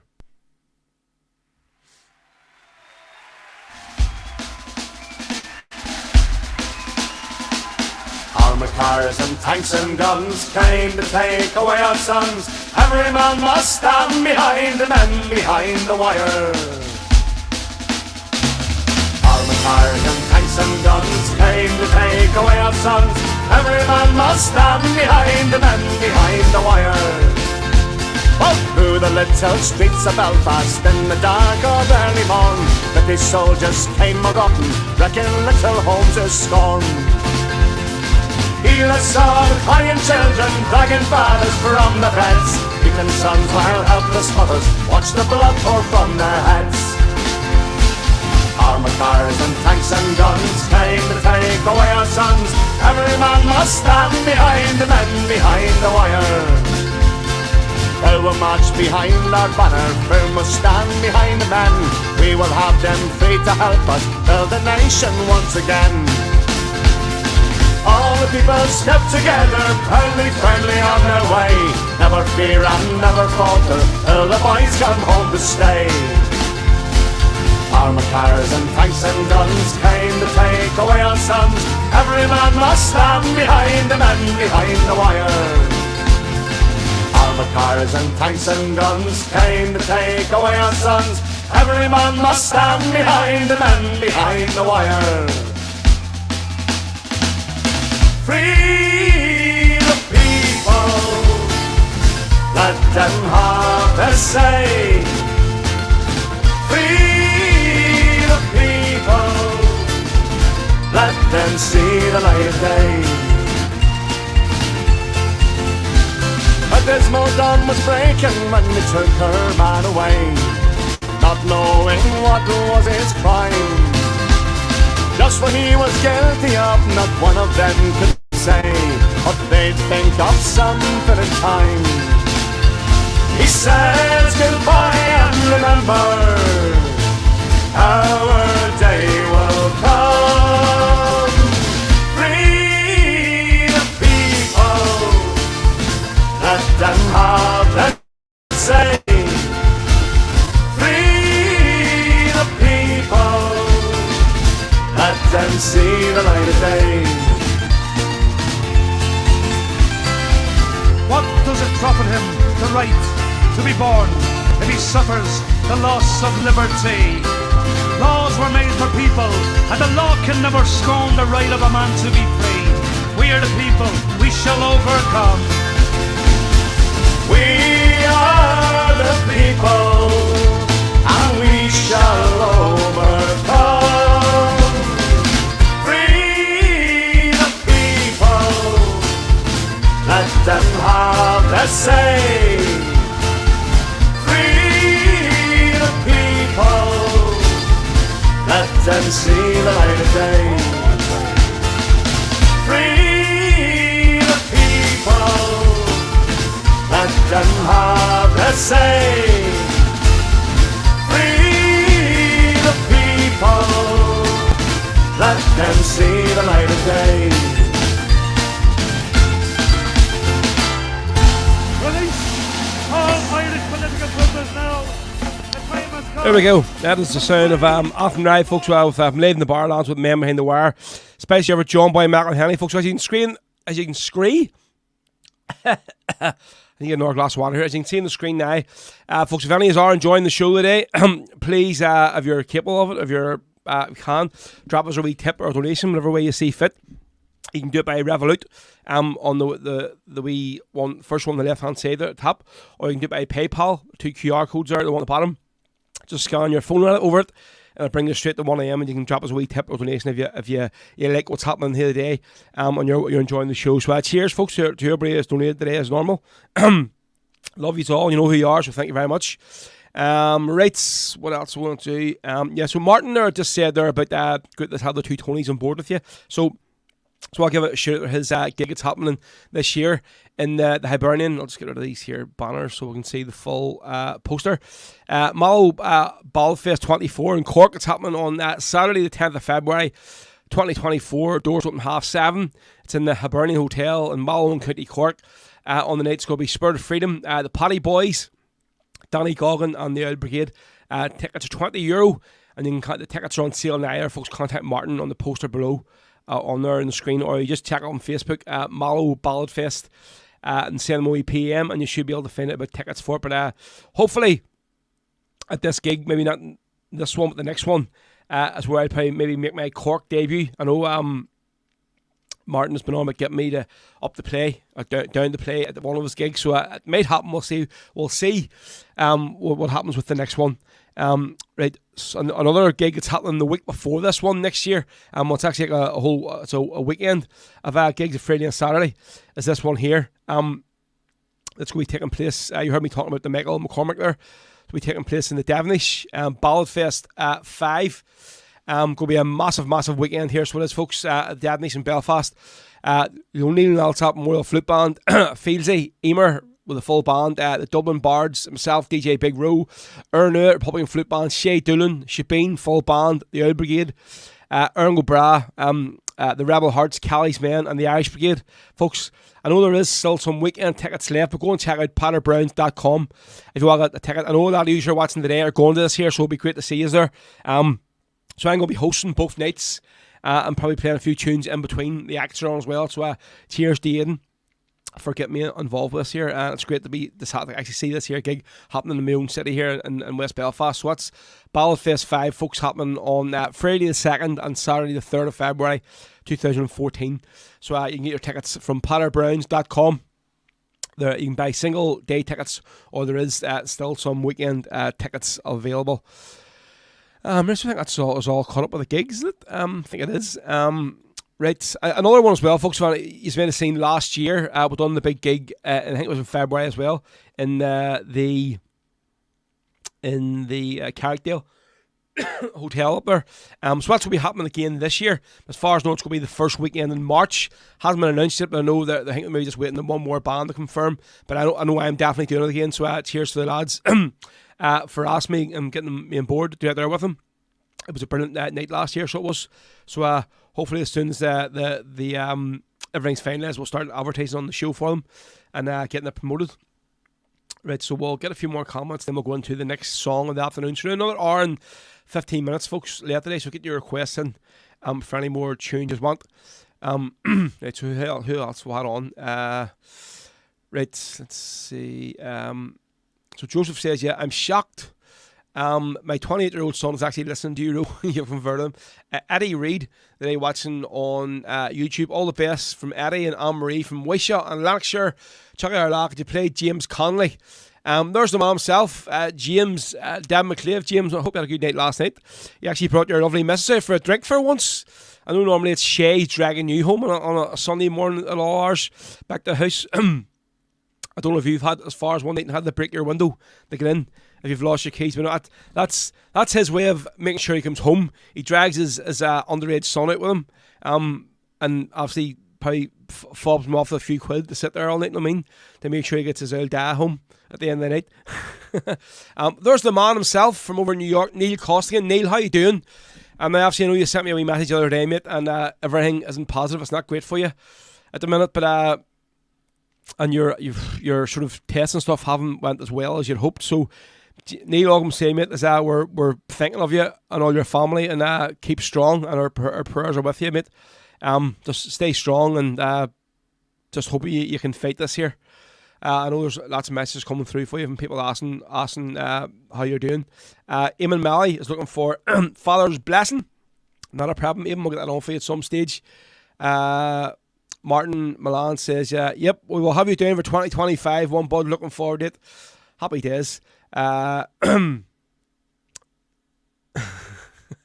Jesus Christ. Joseph doesn't even know what his own son is. He said his 28-year-old son. He wasn't even like 1 year out, he was 2 years out. He says, Joseph McGow, I'm 30. There we go, that's a good start, isn't it, mate? Getting buddy share that by your son live on the show. Yep, definitely. I think that's what for everybody's wishes for you, Neil. Get well soon from everybody on the show here and all the listeners from all over, mate. Hopefully you can pull through this. Right, so we'll do Father's Blessing after this one. Price for him. This one here is for Jim McCaff, who was looking for a bit of sorry, Terry Cruncher O'Neill. Again, Cruncher isn't doing the best himself at the minute, but he's still with us and he's still being himself. So Cruncher, mate, we're all thinking of you. So are so. That's all I can say for you. So we're going to do a song. Obviously, maybe another anniversary that happened while last week was on the 2nd of September. Obviously, of course, the anniversary of Lieutenant Tom Williams. So this is probably one of the best hunting versions I've ever heard of this song. It's like there's no instruments. And basically, it's not nearly like a cappella, but it's very, very slight instruments in this song. But it's a brilliant version. So this is Terry Cruncher O'Neill, especially for Jim McCaff, on Tom Williams' anniversary on the 2nd of September last week. So here we go. This is Tom Williams from Cruncher, folks, on Rebel Sundays. Time goes by as years roll onward, still in my memory fresh I'll keep of a night in a Belfast prison, unashamedly I saw men weep, for the time is fast approaching, a lovely sentence for to die. And on the 2nd of September, he goes to meet his God on high. And now he's marching to that scaffold in a wreck he shows no fear, and while standing on that scaffold, Ireland's cross he holds so dear. Oh, brave Tom Williams, we salute you, and we never shall forget those who planned your brutal murder. We vow we'll make them all be grand. Now I say to every soldier, if on Tom's path you chance to stray, keep a memory of the morn when Ireland's cross was proudly borne by a land who lies within a prison grave.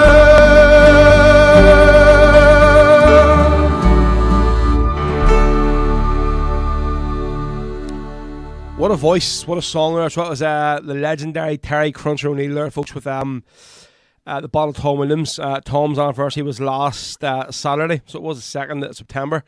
Let's see, James just says, just pure quality, Cruncher at his best, definitely is. Jim McCaff, Rowe couldn't have played a better tune, brilliant, happy days. My ma's on there on YouTube. Are you missing my tea and Freddos? Well, let's just say I've cleared out everything in your cupboard. So hopefully, when you come back home, you aren't looking for something for a cup of tea with. There's a pack of ginger nuts there for you, so there is.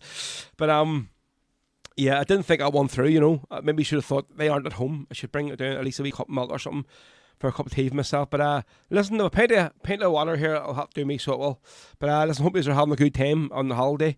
You definitely deserve it, so you do. Joseph McCoy. I look at you. You still look 28 to me. Jesus Christ. There we go. Dan is looking for Death Before Revenge. Rich, we'll go do this next one. See, just while we're on there, folks. Talking about Tom Williams. I know it probably shouldn't laugh. It's funny, but way back in the day, me and Arnell and obviously my dad were involved in this play all about Tom Williams. So a lot of these probably would have went and seen it. It went around all the social clubs and all over Ireland and in the north and south and Derry and wherever. I think one of the very first ones it was in the old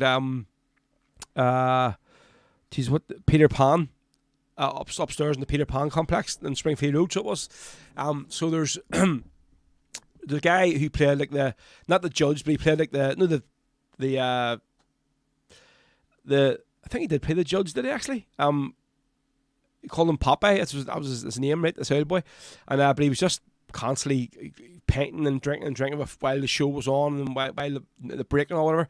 And I must have told him 100 times, not got drinking in the head, but I don't know when the show's on and stuff, whatever.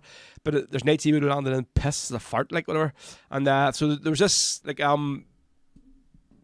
part in the play was really quiet. And when they go to, like, sentence him, Tom Williams, whatever it is, and somebody shouts something from the gallery or whatever it is, and the judge, whoever this guy is, he's meant to say, "Order in the court," and one that slams his button or it does. And then Papa just walks, he says, "Last orders at the bar." And the whole crowd just burst out laughing. I know it was probably thinking like, this is like a real serious part of this play, but it was hilarious as well. It was like one of those, like, I think I remember one of the nights we were playing up in Kilwee. We played, so I think at the time they didn't have like official license, for drinking or anything, so they were selling like tins and stuff behind the bar. And so they basically said like, right folks, there's going to be, please don't be opening any tins or any tins, don't take during the performances on. And as soon as they said this here, as before the show started, it was just like it must have been 1,000 tins of beer and bottles getting opened, like bottle openers and tins getting opened in this here. While obviously, because people didn't want to open their tins during because obviously there was no microphones or anything this here. It was all just like sort of a cappella, but it was brilliant to be involved in. So it was met some really great characters. So it was in that play over the years. So, I just had to mention that there when we're playing Tom Williams. So, right, we'll do this one here, Father's Blessing, for Eamon Malahie asked for it. This is actually a song written all about Joe McDonnell by Jerry Glacken from the Irish Brigade. So we'll play the live version from the Irish Brigade live in Dublin. So we'll just play it right from the start. Obviously, Jerry, I think there's a wee bit of talking at the start of this here. And then we'll play the full song. Again, last week, down Nancy Mulligan's Kinky Boots. Jesus, I don't think I've ever seen anybody. I play that nearly at every Rebel gig I do. I normally get a few people up dancing and stuff, but last week it was just quality, fair play to you. I think there was a few people doing the slush or the slush, as the Scottish people call it, the Kinky Boots, which was very, very funny. So, right, so Eamon, this one's for you, mate, and again, cheers for all your support, Mugger. Thank you very much. This is A Father's Blessing on Rebel Sundays. This is a song I wrote back in the early 1980s. One of the brave young men who died on the hunger strike in the H blocks. It's a song called A Father's Blessing, a song dedicated to the memory of Joe McDonnell.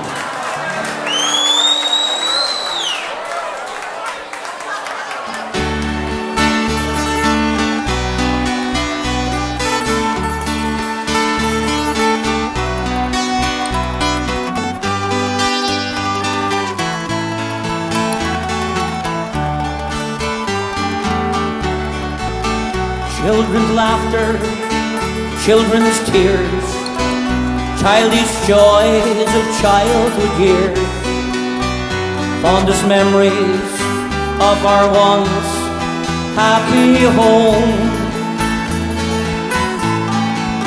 It's not death that brings the pain, I would face it all again, but it grieves me so to leave you all alone.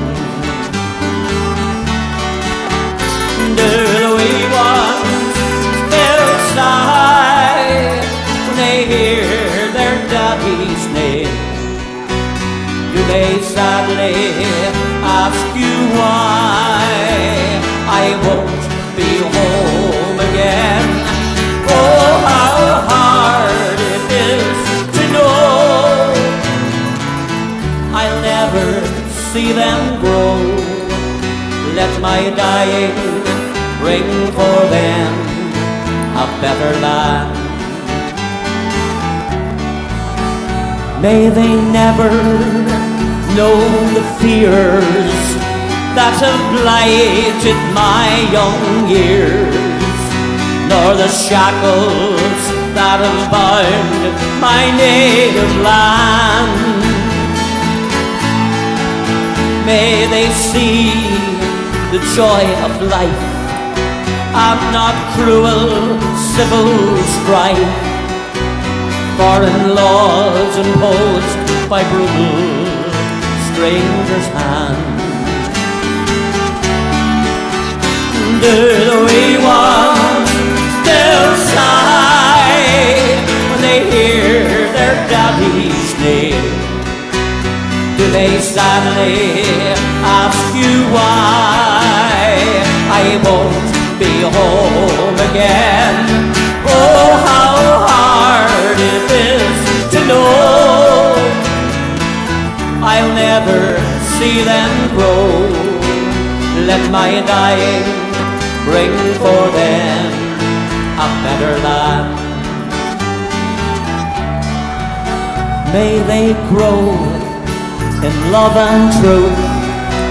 Let them blossom into youth, guided by their mother's loving hand. May they cherish Ireland's pride, for this Joe MacDonald died. Let them know their father loved them and his land.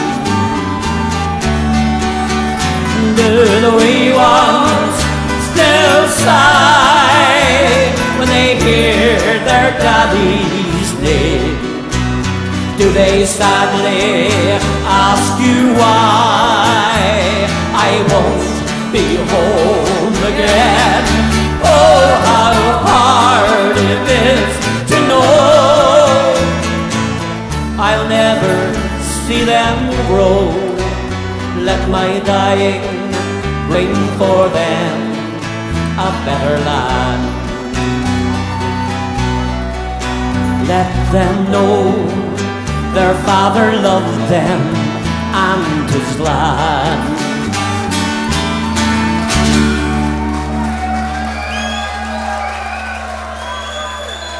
What's the day you do?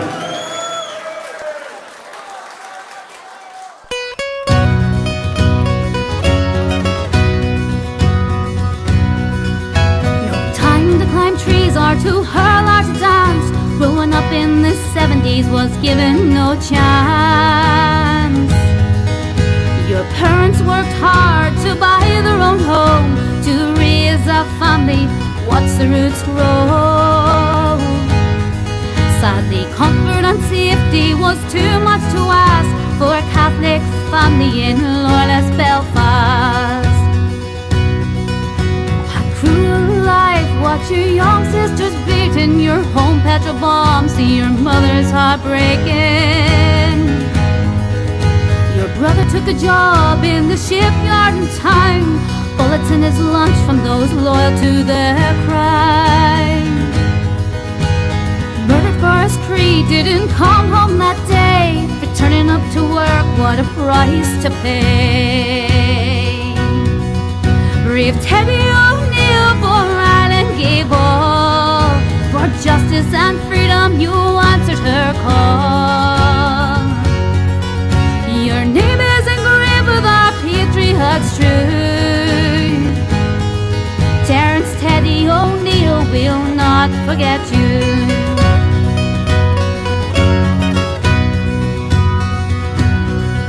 In the Belfast Brigade, proudly Teddy took a stand, while an active service became a wanted man.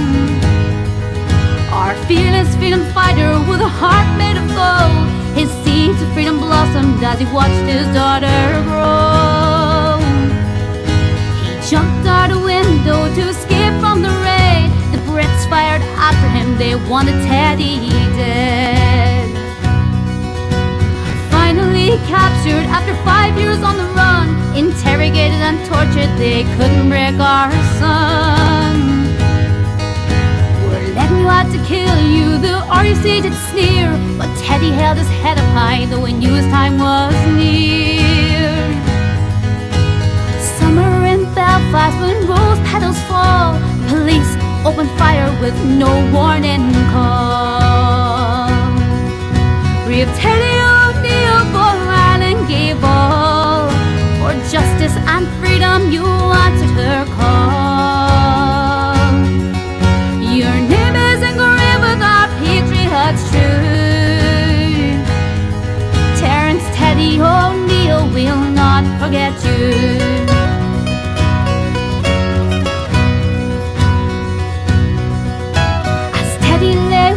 Was shot at close range. With these the fatal shots, could his life have been saved? Was first volunteer, buried in Hilltime with pride. Joe McDonald, Bobby Sands, forever by your side. For truth and justice will always campaign. Those shoot to kill victims, ribbons bloody shame. By the Murphy and Derry, your brother Lockall. Like Teddy O'Neill for Ireland gave all. Brave Teddy O'Neill for Ireland gave all. For justice and freedom you answered her call. Your name is engraved with our patriots true. Terence Teddy O'Neill will not forget you. Terence Teddy O'Neill will not forget you.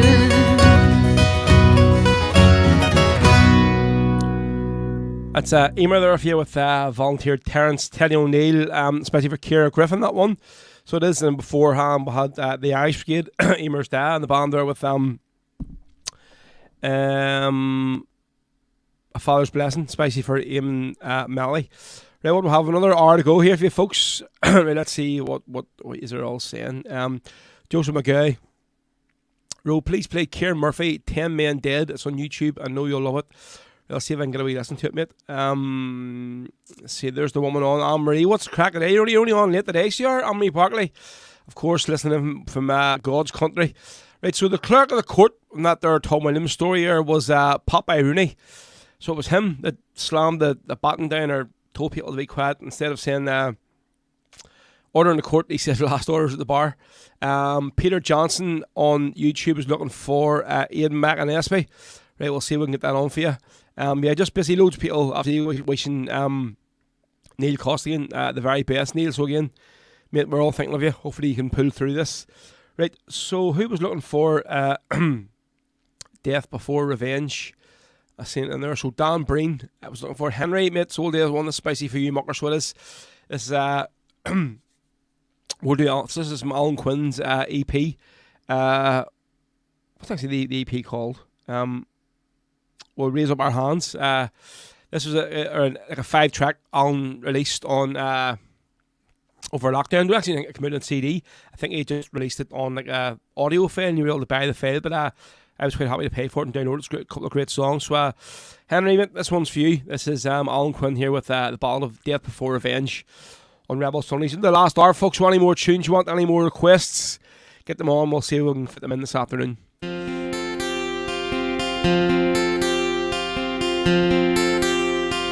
Call me what you will, don't tell me what they're saying, for tomorrow it brings a new wind and the rain has gone away. Within these walls I see the sun shine o'er the hill, down into the valleys and amongst the daffodils.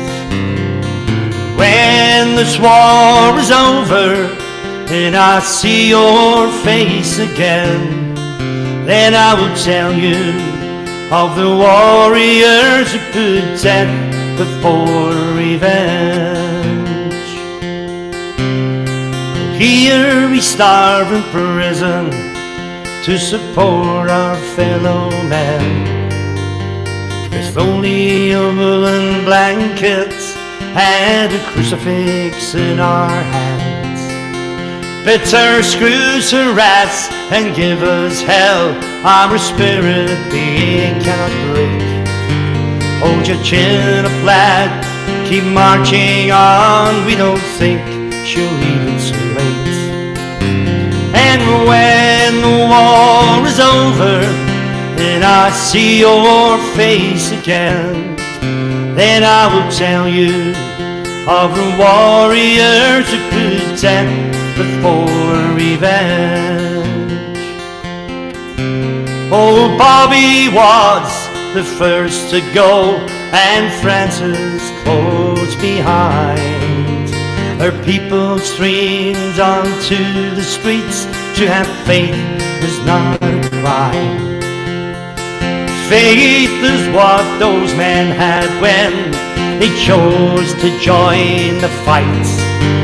Our actions are political, can that bastard see it we're right? And when the war is over and I see your face again, then I will tell you of the warriors who put death before revenge. The days rolled by and two more died, O'Hara and McCreesh. But Thatcher chose to bite her lip, the toil was not to cease. Our barricades, they went up by day, and the bullets, they hung by night. How much longer can they take this path? There's still no end in sight. And when the war is over and I see your face again, then I will tell you of the warriors who put death before revenge. It's a dreadful thing that these men have joined the ranks of martyrs brave. It's 10 too many coffin nails, it coldly to their grave. Oh, and did they only realize, and Thatcher mark as well, 'cause they had 10 more determined reasons just to break out of his hell. And when the war is over and I see your face again, then I will tell you of our warriors who put death before revenge. Oh, Heracles, Macretion Sands, Doherty and Lynch, McDonald, Hertz and McAwee Divine. That's Alan Quinn there, a few folks with Death for Revenge from his EP, We'll Raise Up Our Hands. So one spicy for Dan Breen and Henry here, one of our regular watchers and viewers and listeners and whatever. So, right, Steve just commented there, go away, would you? It says, is it possible to get Rebel Soul from Kev OD? But for some reason there, his album, his Rebel album's been took off Spotify and it's been took off YouTube. I don't know why. So I can't play it, mate. So I can't. I don't know why it's been took off Spotify. I don't know what I'll be doing to be if Kev has took it off himself. Because actually, what I was going to do there was play 3 songs in a row. One from Kev, one from Shay Doonan, and then one from Clover. Obviously, the 3 bands playing it this year's Big Fans Gathering. But I can't play it there. So can I get Scapegoat? So there's Anne-Marie is looking for Long Kesh, and James looking for Scapegoat. I think that's all the songs we're caught up on. Oh God. Right, so one song we'll do now is that obviously we haven't put this on the poster for the big fans gathering, but so we're going to have a guy playing probably in the break 1 or 2 songs. His name's Graham Keaton. So he is. Obviously, Graham is a sort of he's made himself very amateur sort of singing songwriter from Dublin. So he is. I say very, very. Usually every week, I would have to go to bed, wake up in the morning, and I have like a PM on from Graham. It's usually a voice note, and it's some song he's either written or it's a song he's like a rebel song he's covered. And he's going, mate, what do you think of that there? And go do this one. I've tried this. What do you think of that there? Whatever. And a lot of times it's all very positive. So I did say I'm going to try and get Graham on the show as a guest before we finish up our interviews for the year, but I'm going to play one of Graham's songs then. It's not Rebel at all. Now on the night of the gig he will do a couple of Rebel songs, but he has a 5-track EP on Spotify. It's called How I Miss Those Days. So obviously for a player he's been in the recording studio, got the money to do this here, and he's recorded these 5 original songs, and there's one that he's called I'll Fuck You Up. I'm not going to play it there on the show today, but I think he'll maybe play it the night up in Sarsfields, but as you know, always one for promoting and sort of giving new people a chance on the show. So we're going to play this here song that Graham's written. It's an original one from myself called How I Miss These Days. So folks, here goes. This is Graham Keaton. How I Miss Those Days on Rebel Sundays. Go for it, yeah.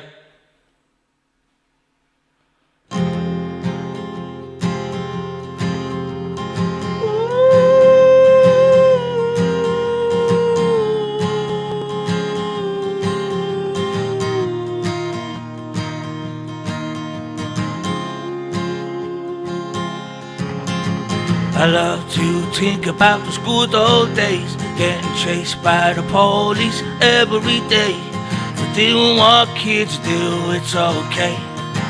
How I miss those days. Well, time keeps moving, situations change. We're all growing up and it's not the same. Take me back to those parks and lanes. How I miss those days. 6 cans of wood and a packet of blue. We go down to the fields hanging out with your crew. We're getting drunk and stoned is what we do. The skinny Bart was climbing up every tree to get wood for the fire so we could see. Those times will go down in history. How I miss those days.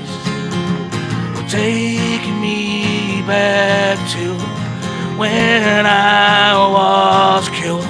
Nobody gave a fuck about anything. Taking me back to when I was killed. Nobody gave a fuck about anything.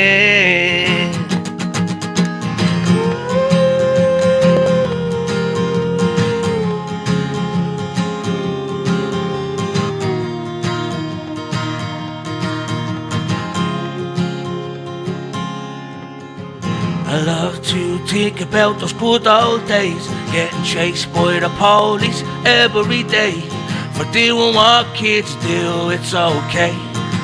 How I miss those days. Well, time keeps moving, situations change. We're all growing up and it's not the same. Take me back to those parks and lanes. How I miss those days, not a care in the world. Oh, what there? So a bit ended a bit abruptly there. So that's what was Graham Keaton there, folks. With How I Miss Those Days. So check it out on Spotify. His whole 5-track EP, as I say. So Graham was going to be coming to the gig in December anyway, the big fans gathering. And obviously I said to him a couple of weeks ago, listen, look, bring your guitar with you. We'll get up and do a couple of songs during the break. Because he's I think more confidence he'll get sort of singing in front of a big crowd, I mean, and it'll definitely do him the world of good. So that was Graham Keaton there with his own original song, How I Miss Those Days. So fair play, mate. Hope he's enjoyed that, folks. See a few comments coming through there about him. Somebody mentioned there Mick the Busker as well. I've actually been trying to get him on the show. I don't know if he just doesn't answer his PMs, whatever, or like I've actually even he posted something the other day. It was on live. I was like, Mick, I've sent you a couple of PMs. Get back to me, will you? And he hasn't. So I don't. I mean, but he hasn't even read them. Oh, well, so you know somebody's read something and just doesn't get back to you. But I don't know what the crack is. I'd love to get Mick on the show. So would right. See, John Boy McElhenney says, yeah, he's like a mixture of Jerry Cinnamon and Damien Dempsey. Excellent to hear. That's a compliment if I've ever heard one. There we go. James McMullen, you get Tony Ray on, mate. I've asked him and all. He doesn't want to come on the show. It wasn't like I'm not coming on. He's like, mate, I'm not one for doing this kind of stuff. And he said, like, fair play to what you're doing, but mate, it's not for me. I actually spoke to Tony about a year ago and tried to get him on. So it's a no from Tony. He doesn't want to come on. So, he sounds like a bit the bloke or the rattling kind. That's Eddie Is it Eddie Sherlock you call him, isn't it? Or Shercock, Eddie Sherlock, I think it is. Let's see, Studs Lanigan. Afternoon, could you play the Celtic Symphony for wee Joe Brawley and from Derry and Joe Duffy from Mountjoy? I don't know what the crack with Joe Brawley is. Like, I mean, what's that all about? Him getting involved in that and sort of saying what he did. Like, I mean, Joe Brawley of all people. Like, I mean, who his dad was. I mean, and like Francie Brawley, the songs he's written. I'm sure like Joe would class himself as being a Republican. Like, I mean, so like, what? I don't know where he's getting. Why? I definitely come out of the blue there. I'll throw you out of the studio.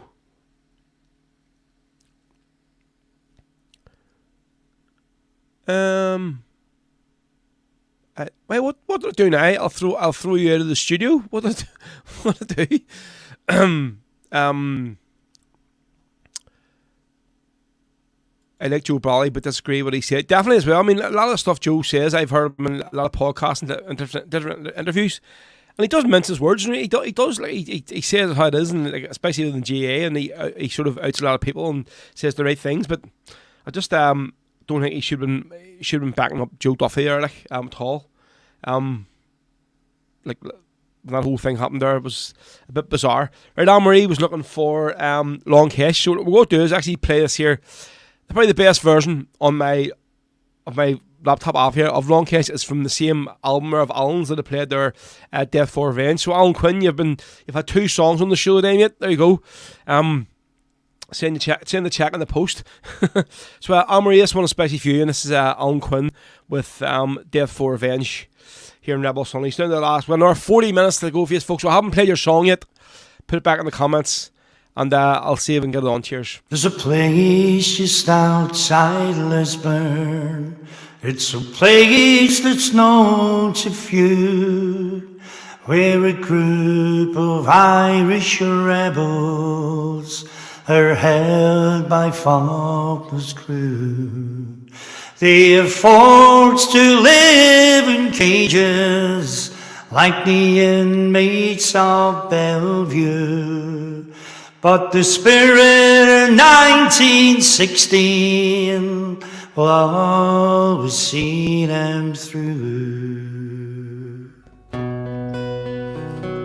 men in this fireplace, they come from far and near, some from the Derry bauxites and Doma town so near, and some of them from Belfast, from the market and the bone, from the narrow streets of Ardoyne and all around Tyrone. On that black day in August, when Faulkner showed his hands, well, he thought that by internment he could break her gun band. But the boys from Ballymurphy, how they showed away that night, and they taught the British soldiers how Irishmen can fight.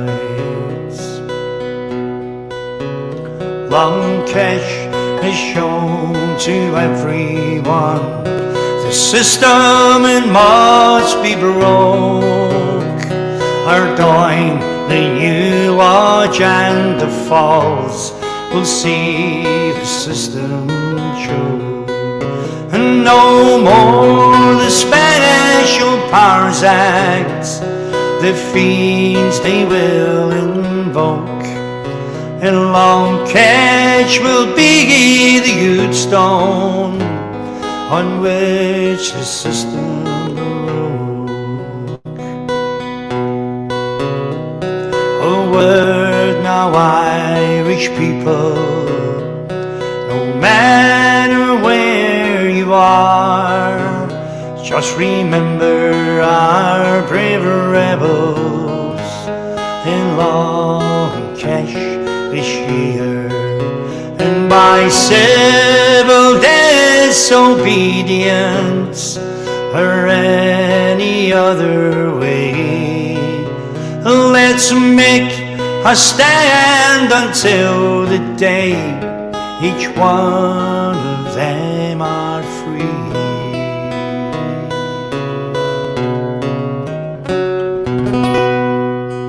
That is the sound of Alan Quinn there, folks, with Death for Event. Spicy for Anne-Marie Barclay, our fellow West Belfastian. This is that one spicy for you to go. Right, I see two Alan Quinns. I know if I played two Alan Quinn songs in a row, what's going on, but that's just... She asked for that song, I typed it in. It's probably the best version I have on the laptop, so it just happened that the song played two songs before it was Alan's Death for Revenge. But here, no biggie. Don't be worried about it. Like, saying that. Let's see. What's going on in this? James McMullen. How are you getting on with promotions, mate? Yep, going very well. It's a work in progress. I'm trying to make new contacts and working with contacts I do have. Just trying to get the name out there that what I'm doing, trying to get more bands and all involved with me and stuff. There's plenty of work out there, so it is. It's just a case of, but it'll be more next year. Then I'll be really pushing at it. I mean, that's what I'm aiming at, talking to the bars about their stuff for next year, because obviously a lot of bars and promoters and people who book bands and bars, they normally do it right at the end of the year in advance. So whenever I started mine up, the company up, a lot of the bars already had their sort of entertainment booked for the year and all, so it'll be maybe a few gigs here and there that I'm filling in, they're getting covered and stuff. But there's the amount of bars that have contacted me so far, so fair play as well, really, really happy with. And as always, no matter what you do, there's going to be a few begrudgers, there's going to be a few people that want you to feel, a few people are going to do what they can to make you feel. But listen, to me, it's just going over my head, so it is, and I'm watching from the sidelines, know what they're doing, but they're not going to deter me, I tell you that. Right. But the boys in Balmurphy. Let's see. So Stud says, Martin, we Joe concerned about the sensitivities of the traditional unionists who supported the REC, a Wolftones concert or the fastest jingle hymns at the Brit Proms. But I rant there on Studs, wouldn't it? Like? But I get what you were saying. Yeah, definitely. Right.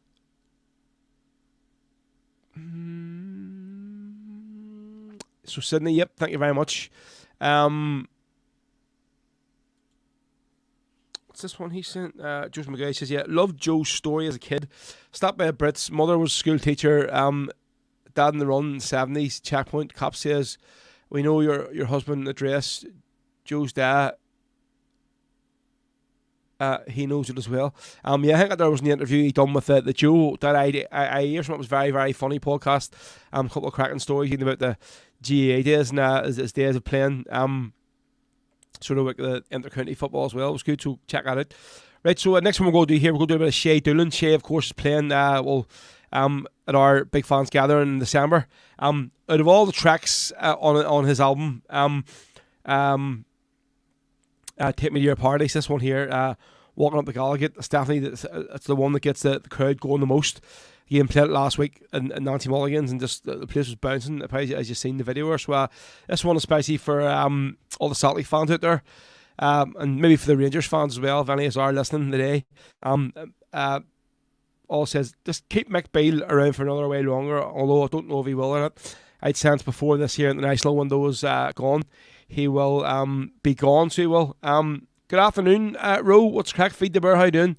Right, so this is Shay Doolan, folks, with Walking Up the Gallagate and Rebel Sundays. As I was walking up the Gallagate on a Saturday to see a game, a man approached me and he said to me, who's playing today in this city? I said, go with me and you'll see a team with a world famous history. Their name is how they gotta follow them home and away unto victory.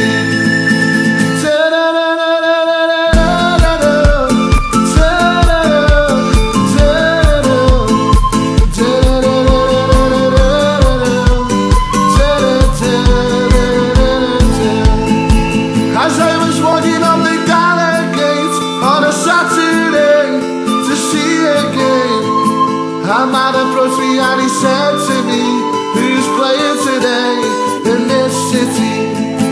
I said, go with me and you'll see a team with a world famous history. Their name is how they gotta follow them home and away unto victory.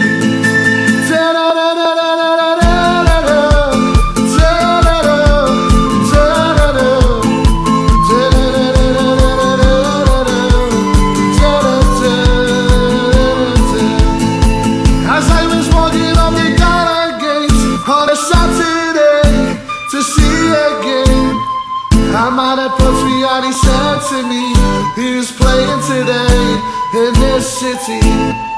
I said, go with me and you'll see a team with a world famous history. Their name is how they gotta follow them home and away unto victory.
I said, go with me and you'll see a team with a world famous history.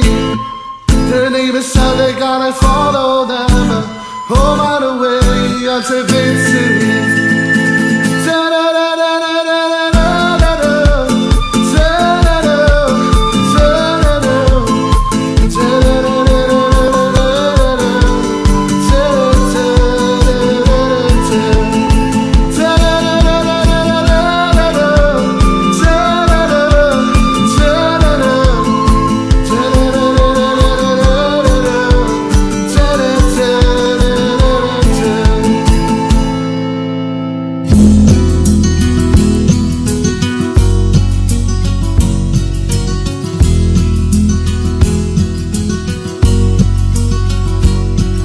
Callahan, Paddy Hill, Jerry Hunter, Johnny Walker, Billy Power, Dick McElkenny, that's their name. And there was 5 men playing poker on the Haitian train. Fate was dealing them a cruel hand. Hugh Callahan was walking home through the evening rain, not knowing what lay in store for him. You'll find traces of nitro on cigarettes and matches, on Formica tabletops and in decks of playing cards. When forensic found traces on the hands of these 6 men, and the police drove up from Birmingham, and they were hoping the case was closed. Have you ever seen the mugshots that were taken after 48 hours in custody? Battered and bruised, haunted looks upon their faces. The judge accepted they confessed willingly. Please take another look at what you see. If you tell me my family are being terrorized, keep me awake for 6 days and nights, confused and terrified.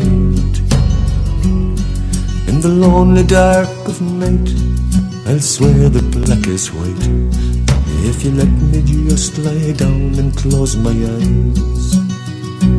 I'll sign anything if you let me close my eyes. Scales of justice, balance up your act. Am I talking to myself or to the wall? Hugh Callahan, Paddy Hill, Jerry Hunter, Johnny Walker, Billy Power, Dick McElkenny, scapegoats all. For 16 years they've been talking to the wall.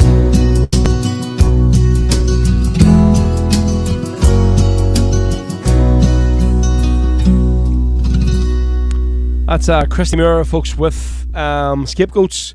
And I'm not sure, I think it was James McMullen, that's that one, I think it was. Just make yourself known, I think it was James. And before that there we had Shay Doolan with Walking Up the Gallagher. So really can't wait to have Shay on with us in December. He's going to be on putting on such a show. Our gig in Sarsfield, of course, Clover as well, and Kev O.D. And don't forget as well, folks, the next day, if any is are over for the big fans gathering, make sure you come to the after party the next day. Actually, I need an hour flyer made up because I spelled Kieran's name wrong on this here. So so it's the big fans gathering. The after party, Sunday the 3rd of December at 1 p.m. to 5 p.m. We'll have Kev O.D., who's going to do a few songs before he shoots back down in Dublin again. Kieran Mack and myself, Roe, I'll be playing throughout the day as well. So hopefully it's got free admission. We'll hopefully see a few zero have a bit of crack like last year's one in the Rock Bar. So yep, there's on the day after the main big fans gathering on this one here, folks. As it is at the minute, it's sold out. There isn't a wristband to be had. All the wristbands are gone, so they are. But I will say, I know there's going to be people that aren't going to show up that have bought wristbands. It happens all the time. So I'd say if you want to go to the gig, just show up on the night and you can pay on the door. It's £15 in. But let's go. We'll have Kev O'Driscoll starting things off at 8 o'clock, and then we'll have Shay Doolan, and then Clover finishing things off from 11 to 1. Obviously midway through it, we're doing a few raffles, a few ballots, and I've got a few presentations I want to give out as well on the night. As it is going to be the very, very last big fans gathering, and then the weekend after it's going to be our very, very last live Rebel Sunday show, which I have to say will be a bit emotional, so we'll doing it. But you all know the story, folks, why we're finishing the show and stuff, and I think it's just definitely it's the right time to do it. So it is, So right, what else do we have? What comments do we have here? Let's see. We'll jump back into the bottom and work our way up. Right, Derek says, yep. Looking forward to seeing you all. Steve, sounds like great crack. Peter, Pedro, what's the crack you on there, dear bed now? I'm assuming you piping in for a wee bakery this morning up by seeing the Kelpies or something, or the wheel, have you? Up for a wee spin or down there and then back down to the house. But fair play to you. Well, you can do it, so you can. But yeah, cheers for tuning in today. Studs Lanigan says, love the Blarney Pilgrims version of this song. What Scapegoats you talking about there? Anne-Marie Barkley. Roaring December till we get a good night out. Anne-Marie, you don't need an excuse for a good night out. You're out every bloody weekend, so you know what I mean. She's been out there last night, so did, and down to Bumpers Party in the Fallons, and I probably had like 4 pints, but it literally has been the first Saturday night I've had off, and I don't know how long. It's the first night me and Laura have been out, and I don't know how long. And it's just good to get a night out of no children. I mean, their own, go home, kids in Maria and Liam's house, and just go to bed, you know, and just chill out this morning. But it's hard these days, like, so is to do. Thank you very much, Amory. Right, so somebody had asked for, I think it was Jim asked for Gary Ogue playing Willie and Danny earlier on, so I did say I'll play an Orver Gary Ogue song, so go do this one. This is from his album in Australia, I Believe in You. Hold on a second. Sydney says that when the show is over, I hope you'll still be posting about your events and giving your faraway fans the occasional live stream glimpse of gigs. Oh, definitely. He's not going to get rid of me. Sydney, I'm not going to be disappearing anywhere. I'll maybe be on more than I am now, but just maybe not doing obviously the live shows anymore. But that's love. Thank you very much. Appreciate it. Cheers to the support. Yeah, so we'll go to this one here. It's a song written by Declan McLaughlin, Declan from Derry. Obviously, he's written this song called The Dogs of War. He's never recorded it himself. He's given it on to Gary. And Gary has done a brilliant version of this song. Haven't heard anybody else singing this, the date, so I haven't. But so this is from Gary's I Believe in You album, live in Australia. This Declan McLaughlin song, The Dogs of War, on Rebel Sundays.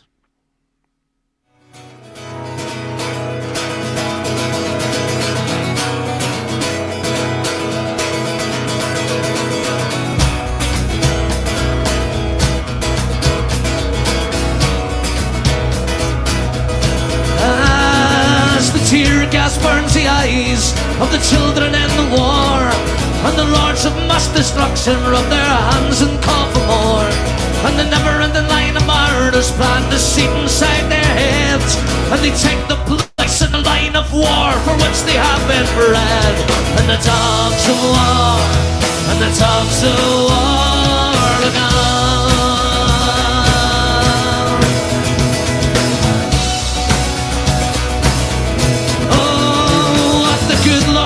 To give us, our laws will try and take, like a family cursed and beaten at their only daughter's wake.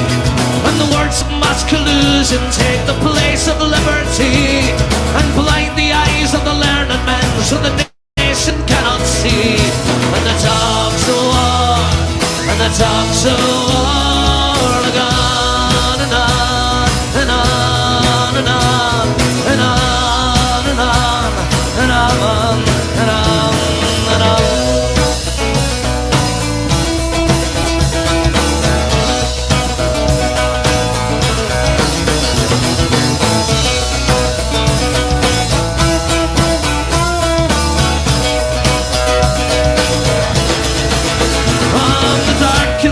Of Cregan, the Bogside and the Falls, their cancer-ridden henchmen are waiting on the call, and the streets run red with the working blood as they have done before.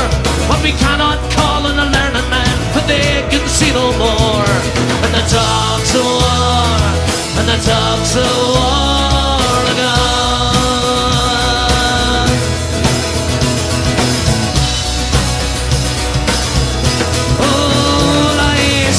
Face of a nation and a people born to weep, as 14 unknown victims they lay butchered on the street, and the gentle sound of leather rebounding off of beats is a far cry from the rules they play to the murder on the streets. The dogs of war, the dogs of war are gone, and on, on and on.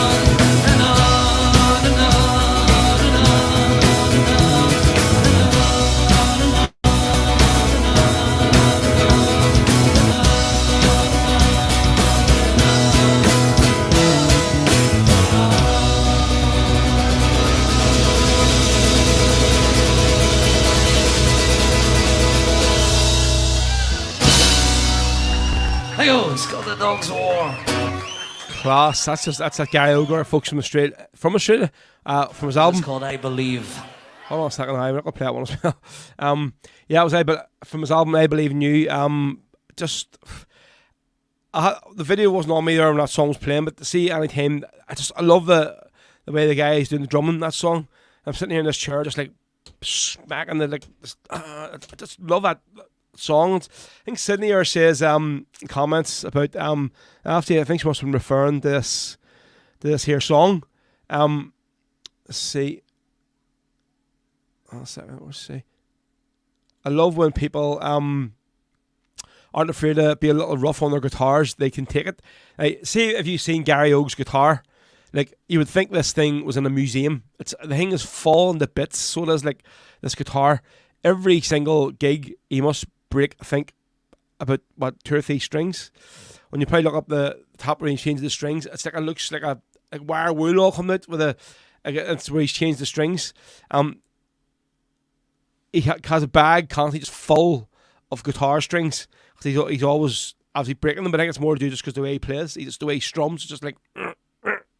As you say, he's not afraid to whack it, but it's just his style of playing the guitar in it. What it is. Right, let's see. Derek says, yep, the GOAT, simply the best. Marty Heaney, I see Celtic won the Oil Gets tournament last night. Just no escape for the Buns, is there? I was about to say, what's the last 3 games? And here, buddy, you think Gary Hooper could still do a job, honestly? Like Chris Commons, he's put a bit of weight on, but he still played well. But Gary Hooper was definitely the star of the show, so he was last night. Saying him back.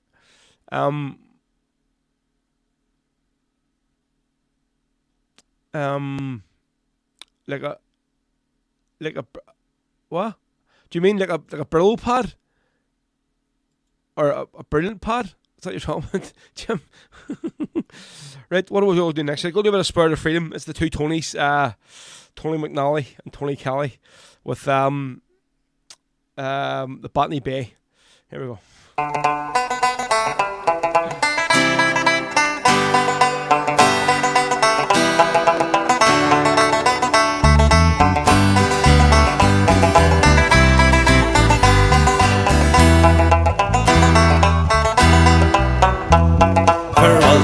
Some Arthur, farewell to your dirty lies, farewell to your gangways and your gangplanks, like the hull with your overtime. For the good ship's ragamuffin, she's lying at the quay, for to take old Pat with a shovel on his back to the shores of Botany Bay. I was on my way down to the quay, where the ship would anchor lay, to command the gang of navvies that they told me to engage. I thought I'd drop in for a drink before I went away, for to take a trip on an emigrant ship to the shores of Botany Bay. Farewell dear Brixham Harbour, farewell dear dirty lies, farewell to your gangways and your gangplanks and the hell with your overtime. For the good ship's ragamuffin, she's lying at the quay, for to take old Pat with a shovel on his back to the shores of Botany Bay. Now the boss came up this morning, he says, well Pat, you know, if you don't get your navvies out, I'm afraid you'll have to go. So I asked him for my wages, and the man did all me pay, and I told him straight that I'm going to emigrate to the shores of Botany Bay. Farewell dear Brixham Arthur, farewell dear dirty lies, farewell to your gangways and your gangplanks and the hell with your overtime. For the good ship's ragamuffin, she's lying at the quay, for to take old Pat with a shovel on his back to the shores of Botany Bay. And when I reach Australia, I'll go and dig for gold. There's plenty there for digging up, or so I have been told. Or else I'll go back to me trade, and 100 bricks I'll lay, because I live for an 8-hour shift on the shores of Botany Bay. Farewell dear Brixham Arthur, farewell dear dirty lies, farewell dear gangways and your gangplanks and the hell with your overtime. For the good ship's ragamuffin, she's lying at the quay, for to take old Pat with a shovel on his back to the shores of Botany Bay. Farewell dear Brixham Arthur, farewell dear dirty lies, farewell to your gangways and your gangplanks and the hell with your overtime. for the good ship's ragamuffin. She's lying at the quay for to take old Pat with a shovel on his back to the shores of Botany Bay. Farewell, dear bricks and mortar, farewell, dear dirty lies, farewell, dear gangways and your gangplanks, and the hell with your overtime. For the good ship's ragamuffin, she's lying at the quay for to take old Pat with a shovel on his back to the shores of Botany Bay. Farewell, dear bricks and mortar, farewell, dear dirty lies, farewell, dear gangways and your gangplanks, and the hell with your overtime.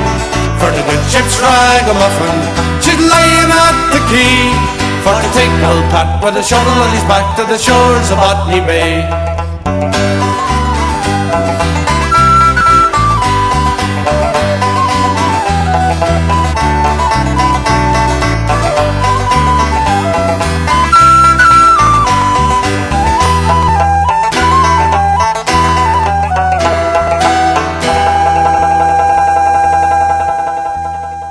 It's the Spirit of Freedom there with the Botany Bay. Right in the last 10 minutes or so, folks. Maybe I've had another 2 songs in the day if we can.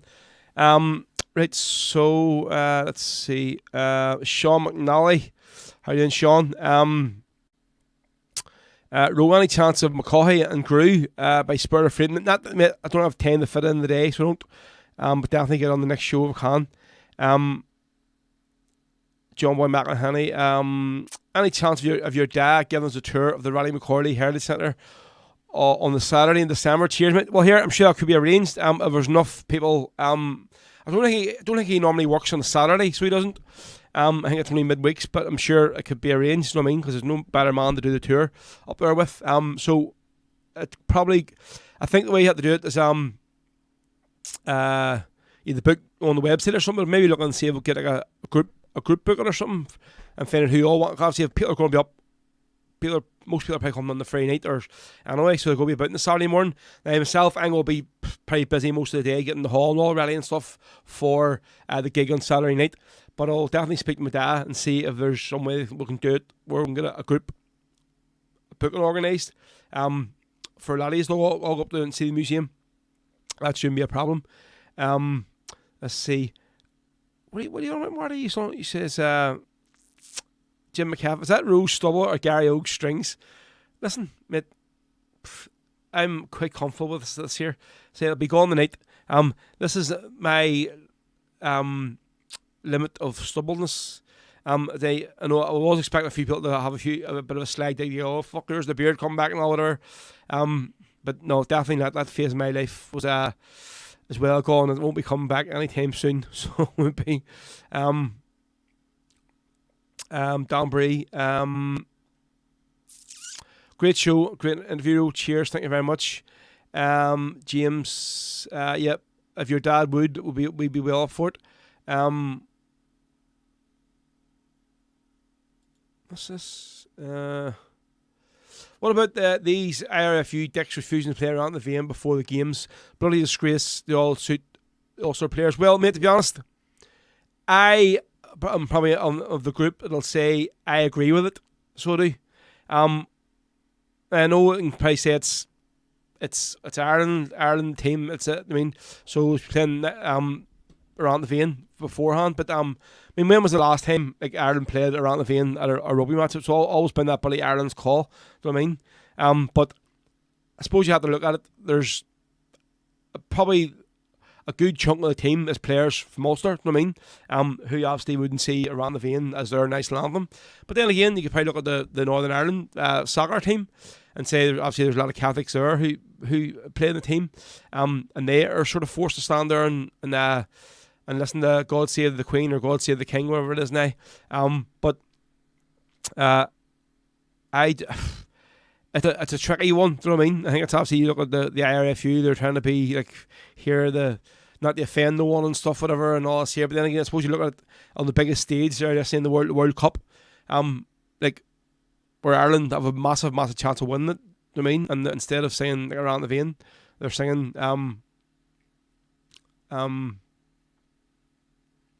They stand for it in Dublin. So what's the play around the vein before the matches in the Aviva in Dublin? But why not all games? Right, so I didn't know. So I thought it was like they only play Ireland's call for all the matches, but are you saying in some matches like they? Because I never watched. To be honest, rugby doesn't interest me at all. I'm not a fan of it. It's a bit, to me, it's a bit like cricket, like I don't understand the rules of rugby at all. So it's you watch it and go, "Why? That's a try," but I just don't get it. I wouldn't probably sit and watch a rugby match. Definitely wouldn't sit and watch a game of cricket. So I wouldn't, like, you know what I mean. So what you're saying? So in some games they do sing around the vein, but other games they don't. Is that what the issue is here? Because I've seen a lot of people kicking up yesterday, going, "Oh, it's a disgrace. They should play around the vein." And I was going, but surely they always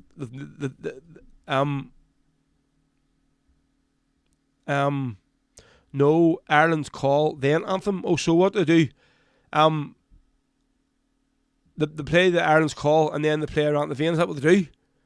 Derek is saying oblivious to this because I don't watch it, so I wouldn't know. Right, next song, this is going to be the last two songs of the day. So we're going to play, obviously, somebody was talking about Tony Boy Ray earlier on, so we're going to play a bit of Tony Boy Ray. This is from his album. I think it's recorded live in Caesars. Really, really great album. It's just pity that Tony didn't want to come on the show. Yeah, only the home games they play both anthems. Shame Euro. See, there we go. I can't win.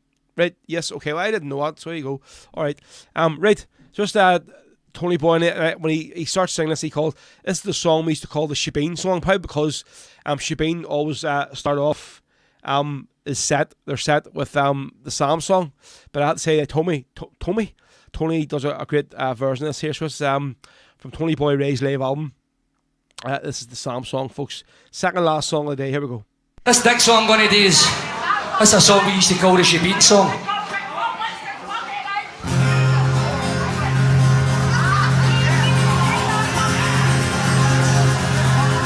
Chucky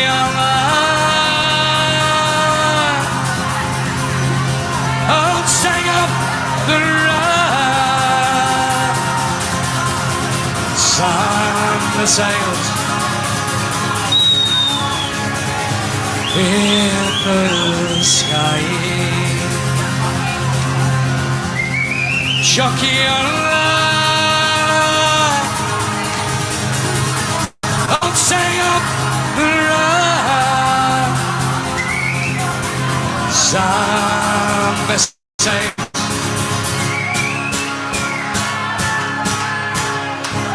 in the sky.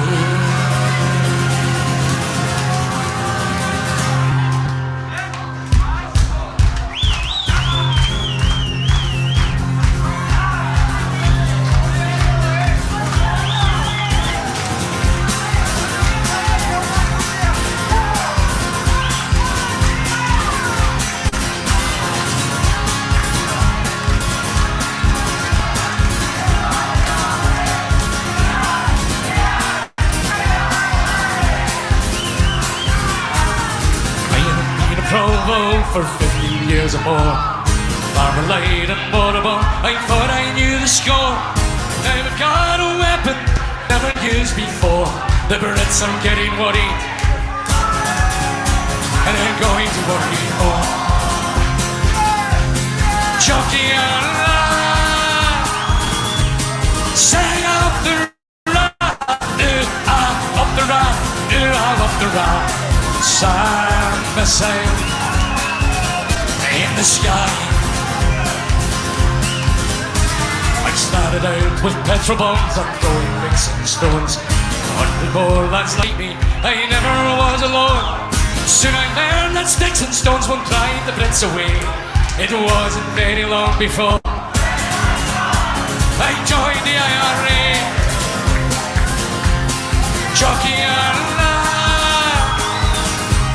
sang up the rock, up the rock, up the rock. Sun the sails in the sky. When it came internment, the year of 71, the Brits thought we were beaten, we were on the run. On that early August morning, they kicked in our back door, but for every man they took away,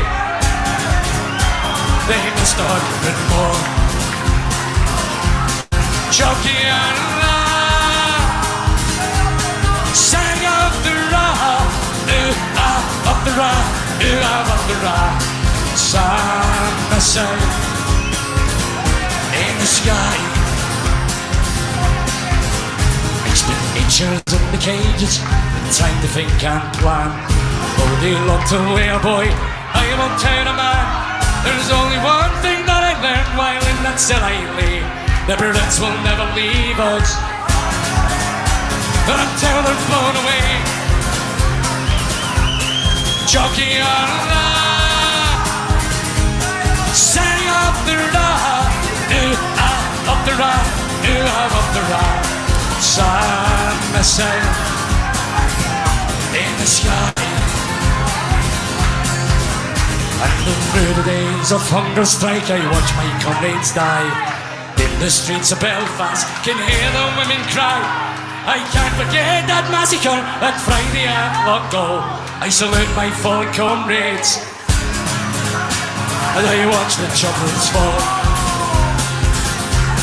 Jockey Allah, sing up the ra, up the ra, up the ra.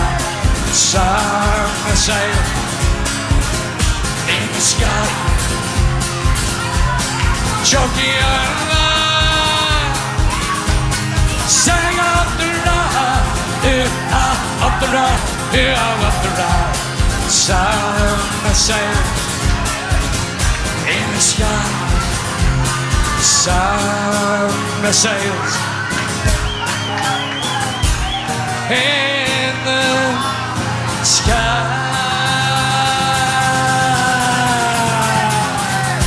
Up the road.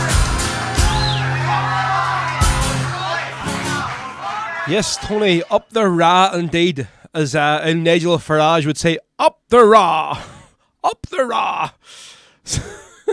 Still can't believe he done that, so I can't. What an idiot. Right, folks, we're going to wrap it up and play one more song here for you. So thank you very much to all of you who have tuned in today. Thanks to all of you who have dropped us a few quid in the old coffers. Much, much appreciated. So it is. What have I opened here? Like, basically about this here Ireland's Call thing. Let's see. Right, Ro, when is the next show? I told you, excellent show again, great interview, very informative, cheers. Right, so the next show is probably not going to be until we come back from Gran Canaria. Now I think we'll probably do something live when we're over there on the Sunday. Maybe we'll see. I don't know. I think the schedule first, see when I'm playing, what I'm going to be doing, what slots and all, whatever. But ideally, I would like to do something over in Gran Canaria and Puerto Rico with the Celtic Festival. So the next proper show in the studio probably will be the week after that. So it will. Obviously, next week, we're going to go out and do something with the kids, because obviously me and Laura's buggering off the Gran Canaria for a week, so we are on our own and leaving them in the capable hands of Liam and Maria. So we need to go and take them, go and do something next week, you know what I mean? So it's going to be no show next Sunday. Obviously, the Sunday after that, we'll be over in Puerto Rico. So I'd say it'll be the weekend after that, it'll be the next live show. But obviously, it'll be well advertised on Facebook and Twitter and Instagram and all. So it will. So, yeah, folks, but cheers to you as all for tuning in today. I must be the only person that likes the old rugby. Well, mate, you're a Brit, like, you know what I mean, James? So, like, of course you would like the rugby. Only joking, Mugger. But I just don't get it. Honestly, it's not for me. I'm not a fan of it at all. Not a fan of it at all. Great show, brilliant interview as usual. All the crack and banter was made. This definitely indeed. I'm sure he will do a talk to him. True. Right. Okay. No problem.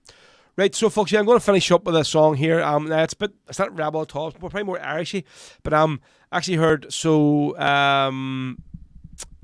Michael, who had on, he was talking about this song in his podcast last week. So he was. So obviously today, folks, it's Ireland plays Netherlands the night in Dublin, and it's been 22 years since obviously Jason McCourt scored that goal, memorable, cracking goal, like. So it was the people still relived the day, like.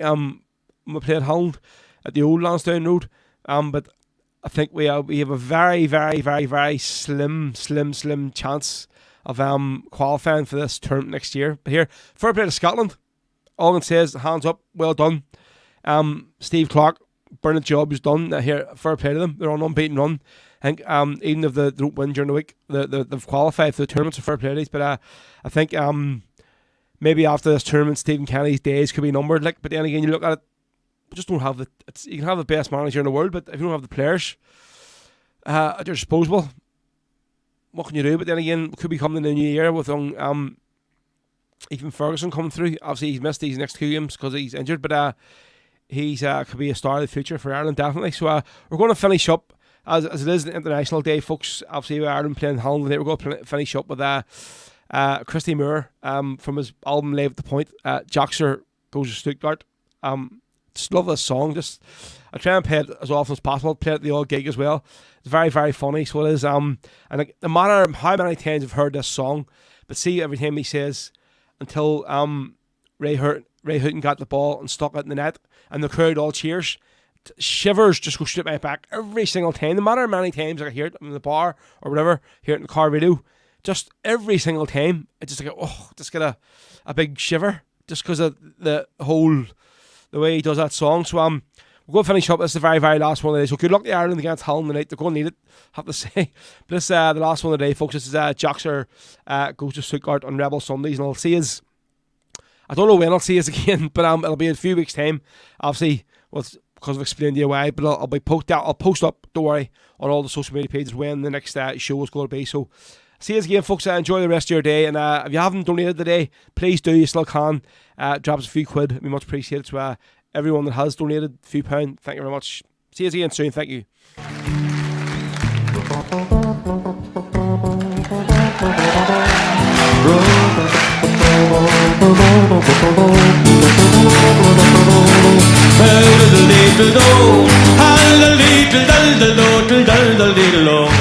Thank you very much.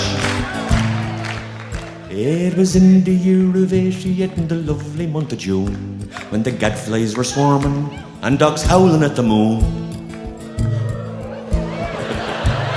On heat, on the front here. How it rose, 3 beads and sandwiches, for Stuttgart we began. Joxer packed his German phrase book and jump leads for the van. Oh, well, some of the lads had never been away from home before. It was the first time Whacker put his foot outside of Inchicore. And before we left for Europe, we knew we'd need a plan. So we all agreed that Joxer was the man to drive the van. In Germany, the Autobahn, 'twas like the Long Mile Road. There was every make of car and van, all carrying the full load. 4 Transits and Hiaces and an old Bedford from Tralee, with the engine overheating from long haul and duty free. Well, there was fans from Ballyfermot, Ballybuck and Ballymun, on the journey of a lifetime, and the crack was 91. Well, Joxer met a German's daughter on the banks of the River Rhine, and he told her she'd be welcome in Ballyfermot any time. A big falscher road, Fräulein. And as soon as we found Stuttgart, we got the wagons in a ring. Sean Og got out the banjo and Peter played the mandolin. Oh, there was fans there from everywhere, attracted by the sounds. And the first flageolet in Europe, and Joxer passed the flagon round. But the session, it ended when we'd finished all the stout. The air mattresses inflated and the sleeping bags rolled out. As one by one we fell asleep, Joxer had a dream. He dreamt himself and Jack Charlton sat down to pick the tea. Joxer dreamt they both agreed, and Packy Bonner stirred away, and that Moore and Whelan and McGraw were certainly to play. But tempers they began to rise, patience weren't thin. Jack wanted Cascarino, but Joxer wanted Quinn. And the dream turned into a nightmare. Joxer stuck the head in Jack, who wanted to bring Johnny Giles and him and Dunphy back. Oh, well, the cock crew in the morning, it crew but loud and shrill, and Joxer woke up in his sleeping bag many miles from Harbour Hill. And next morning none of the experts gave us the slightest chance. They said that the English team would lead us on a merry dance. Oh, with their Union Jacks, all them English fans for victory they were set. Until Ray Houghton got the ball and he stuck it in the net. Hey! Thank you! Lovely. What happened next is history, brought tears to many eyes. Oh, that day will be the highlight of many people's lives. Well, Joxer climbed right over the top, and the last time he was seen was arm in arm with Jack Charlton, singing revenge for Skibbereen. And a whacker's back in Inchicore, he's living with his mam. And Jack Charlton has been proclaimed an honorary Irishman. Hey, listen, do you remember the German's daughter and the banks of the River Rhine? Lord Jesus, didn't she show up in Ballyfermot last week?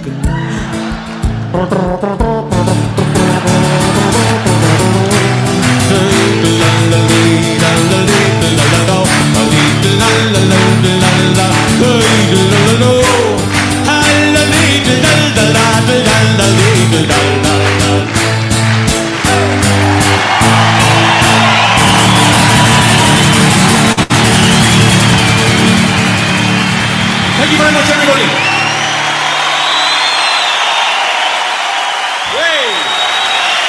I'll see you again soon. God bless.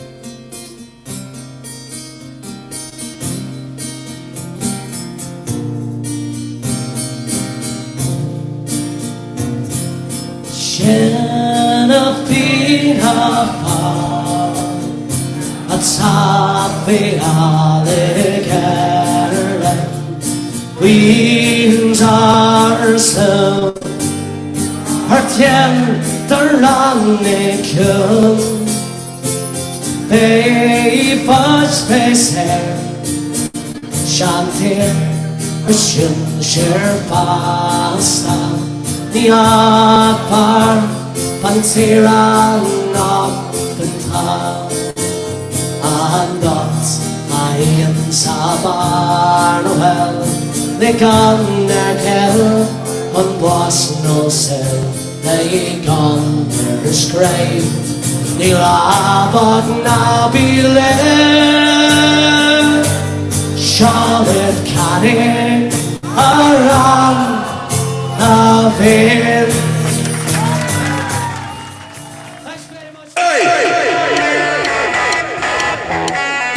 You've been listening to Rebel Podcast of Very Carson. To listen to this and past episodes again, and to also check out future episodes, keep an eye on our official SoundCloud page. We're also available on all social media outlets. Just search Rebel Podcast. Bhí sé bhgéisteach an sin leis an fád cruailí Rebel le Rory McCarson. Le héisteach le seo agus hir hagran a ríis, agus na hagran atá le teach, haisúil ar siúificail subín ar SoundCloud, agus táid ar fáil ar gach cinneal ardan ar na main hóisiilta. Ní mór ditch ach fád cruailí Rebel a curda.